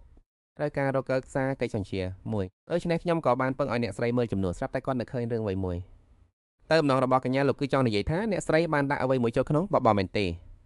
លោកមៀវមិនបានដាក់សេថើយមែនហើយនាងនៅឃើញដល់សាច់រឿងក្នុងបលមលោកទោះបីជាប្តីប្រពន្ធប្រកូលហួកស្រឡាញ់គ្នាខ្លាំងយ៉ាងណាក៏ដោយប៉ុន្តែចុងក្រោយហួកស៊ូនៅតែស្លាប់ដោយសារជំងឺពិបាកកញ្ញាមហាយើងឌៀបមិនអាចទទួលយកការឈឺចាប់នេះបានក៏សម្រេចចិត្តលោតពីលើអគារសម្លាប់ខ្លួនរហូតដល់ពេលដែលបានឃើញបន្តនឹងភ្នែកទើបដឹងថាឡើយលោកនេះមានគូស្វាមីភរិយាដែលស្រឡាញ់គ្នាខ្លាំងខ្ញុំឡែមិនដល់ថ្នាក់នេះហើយពួកគេមិនដែលគិតចង់ធ្វើបាបអ្នកដតីតតែសោះឃើញលីមៀវឈឺស្ងៀមលោករយ៉ាងយីបានក្រវីដៃចុះឡើងនៅចំពោះមុខនាងកញ្ញាមិនអីទេនឹកដាំម៉ាតប្រសិនបើចង់ឲ្យអ្នកនាងហាមានសុខភាពរហូតដល់ចាស់ជារៀតទៅ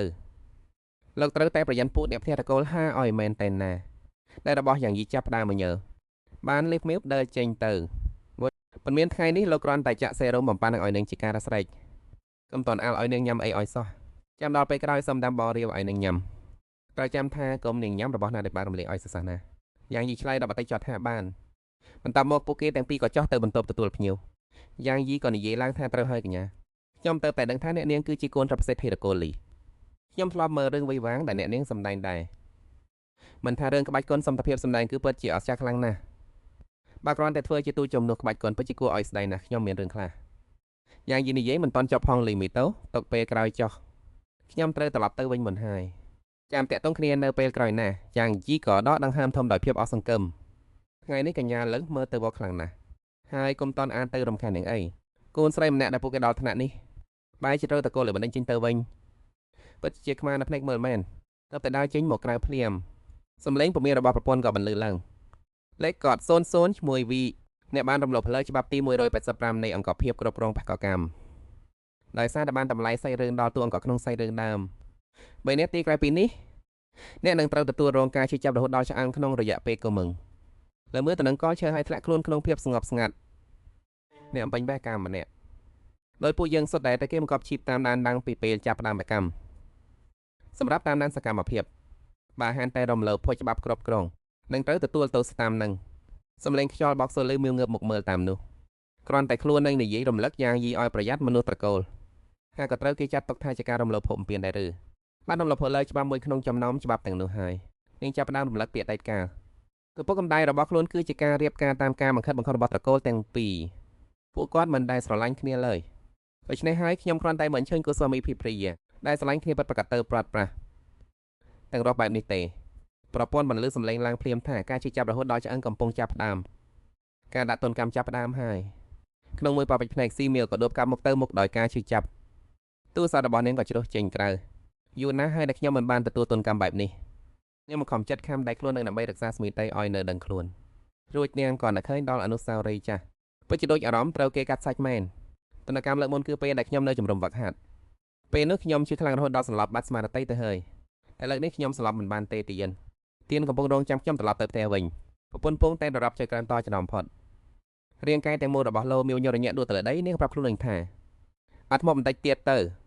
បន្តិចទៀតប៉ុណ្ណោះព្រាមនោះសំឡេងប្រពន្ធក៏បន្លឺឡើងថាការដាក់ទណ្ឌកម្មបានបញ្ចប់ហើយ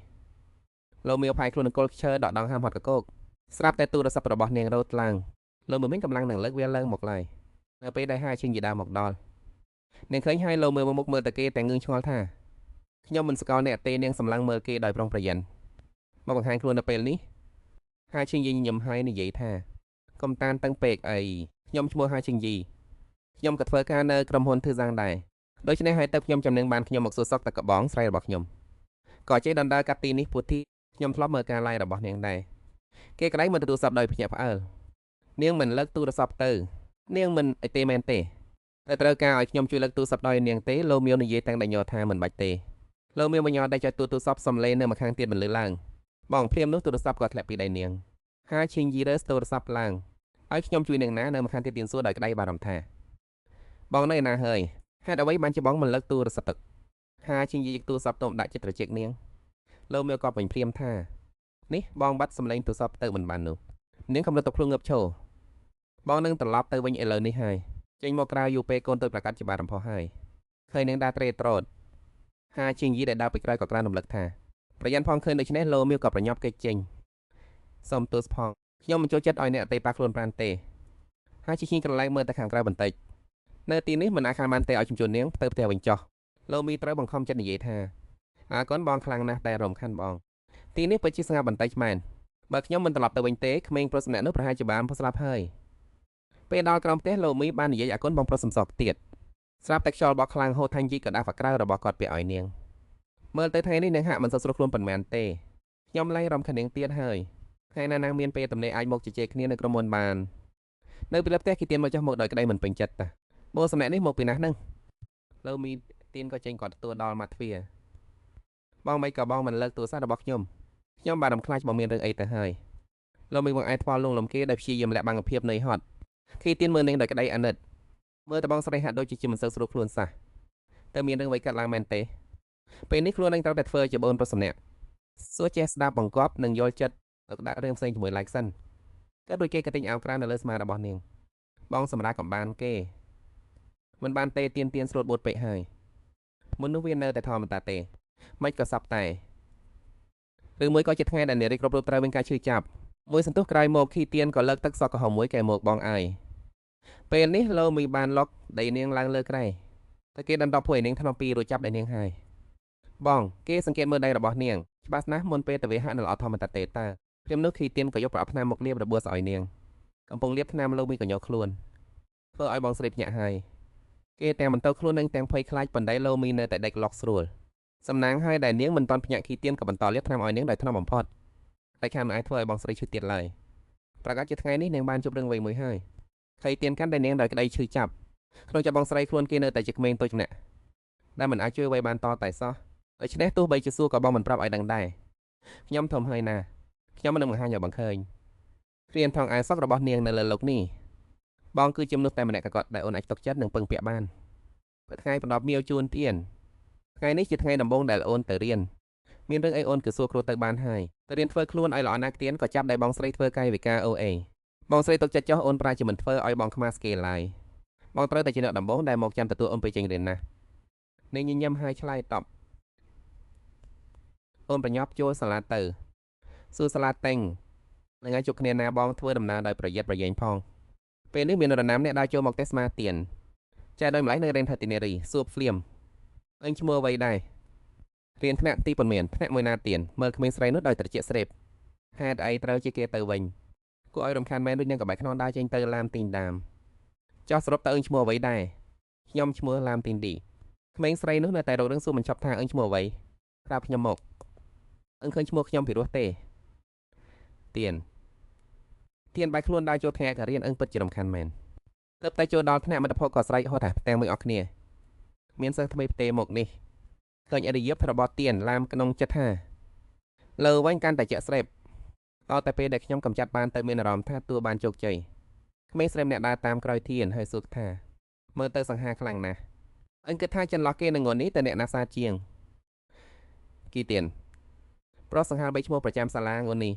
ពេលនេះគ្រូកណៃនាំថានេះគឺជាសិស្សថ្មីដែលទៅតែផ្ទេមកថ្នាក់យើងបន្ទាប់ពីនេះទៅពុកអូនជួយមើលការស្រូវមិត្តផងណាគ្រូបង្ហាញទៅខាងចុងថ្នាក់កន្លែងអង្គុយរបស់អូននៅត្រង់នោះនៅបែបនេះក៏ក្នុងចិត្តថាទីបំផុតទៀនក៏នឹងឈ្មោះរបស់គេហើយមនុស្សផ្សេងទៀតក៏ស្រែកឡើងថាមើលតែគេសង្ហាជាងងុនហ៊ីបណ្ឌិតផងទៅតែអង្គុយចោះទៀនក៏មានអារម្មណ៍ធុញថប់កលេចមើលជុំវិញខ្លួនមនុស្សទាំងនេះពិតជាគួរឲ្យធុញមែនមិនដឹងថាពេលនេះបងស្រីកំពុងធ្វើអ្វីទេតើគាត់ត្រឡប់ទៅផ្ទះឬនៅពេលវេលាកន្លងផុតទៅយ៉ាងរហ័សឆាយមៀវរអូក្នុងចិត្តទាំងអារម្មណ៍មិនស្ងប់ដល់ពេលថ្ងៃរងបាត់ហើយបណ្ឌិតទៀតត្រូវទៅទួឈីឈីនត្រឡប់ទៅផ្ទះវិញហើយពេលនេះនៅសាលារៀនឈីឈីនកំពុងគិតទាំងធុញថប់គួរឲ្យធុញណាស់បងស្រីធ្លាប់បង្រៀនខ្ញុំរឿងអស់នេះរួចហើយដល់មក4រឈីឈីរំភើបចិត្តនិយាយឡើងជាដាច់រៀនណាបានជួបបងស្រីហើយបានតាមមកសម្លេងកណ្ដឹងជិននេះក៏បន្លឺឡើងពូនំចេញរៀនបានហើយឈីឈីនរីដើរចេញទៅខាងក្រៅមិនគួរទុកឲ្យបងស្រីរងចាំយូរទេបងស្រីអើយខ្ញុំមកក្រោយលំជិងយ៉ាកំពុងក្រវីដៃហាឈីឈីនយើងត្រឡប់ប្រទេសជាមួយគ្នាទៅឈីឈីនធ្វើមុខមិនពេញចិត្តរត់ជ្ងាកក្រោយរំខានបាត់តែភ្នែកមែនគឺគេម្នាក់នេះទៀតហើយដល់ចេញដល់មុខផ្ទះស្លាគេក៏រីករាយហៅបងស្រីលំជិងយ៉ាដល់មកផ្ទះស្មាគេអឹងរត់លឿនម្លេះឈីឈីនភ្ញាក់ផ្អើលថយយ៉យក្រោយជិះចេញទៅគេដែរថយក្រោយបណ្ដាលឲ្យជន់ត្រូវថ្លត់ទឹកហើយក៏ដួលផ្កាប់មកទៅនឹងដៃផ្ទាល់តែផងហ ហើយឈីឈីនអឹងមិនអីទេមែនទេឲ្យខ្ញុំជួននឹងទៅបន្តពេកឲ្យលាបថ្នាំណារួចដល់ចូលទៅបំរុងនឹងជួយគ្រាឈីឈីនធ្វើមុខធុញថប់រួចគ្រូវីដៃបាត់អាសេតមិនរកការយើងខ្វល់រឿងខ្ញុំទេឃើញដូច្នេះឡំចង្យ៉ាក៏ស្រក់ទឹកភ្នែកតូចចិត្តអឹងឆេមៀក៏ដើរមកដល់ឈីឈីនប្អូនកាត់អីហ្នឹងឈីឈីនរំភើបចិត្តខ្លាំងបងគាត់ក៏លេចមើលស្នាមរបួសនៅលើជើងរបស់គេឈីឈីនរបួសជើងមែនទេឡំចង្យ៉ាប្រញាប់ប្រញាល់ទៅភ្លាមមិនមែនទេបងឈីឈីមិនខ្វល់ពីនឹងបន្តិចសោះមិនមែនរឿងរបស់គេទេបងស្រីយើងត្រឡប់ទៅផ្ទះវិញទៅម៉ៃឈីអ្នកសឿស៊ីន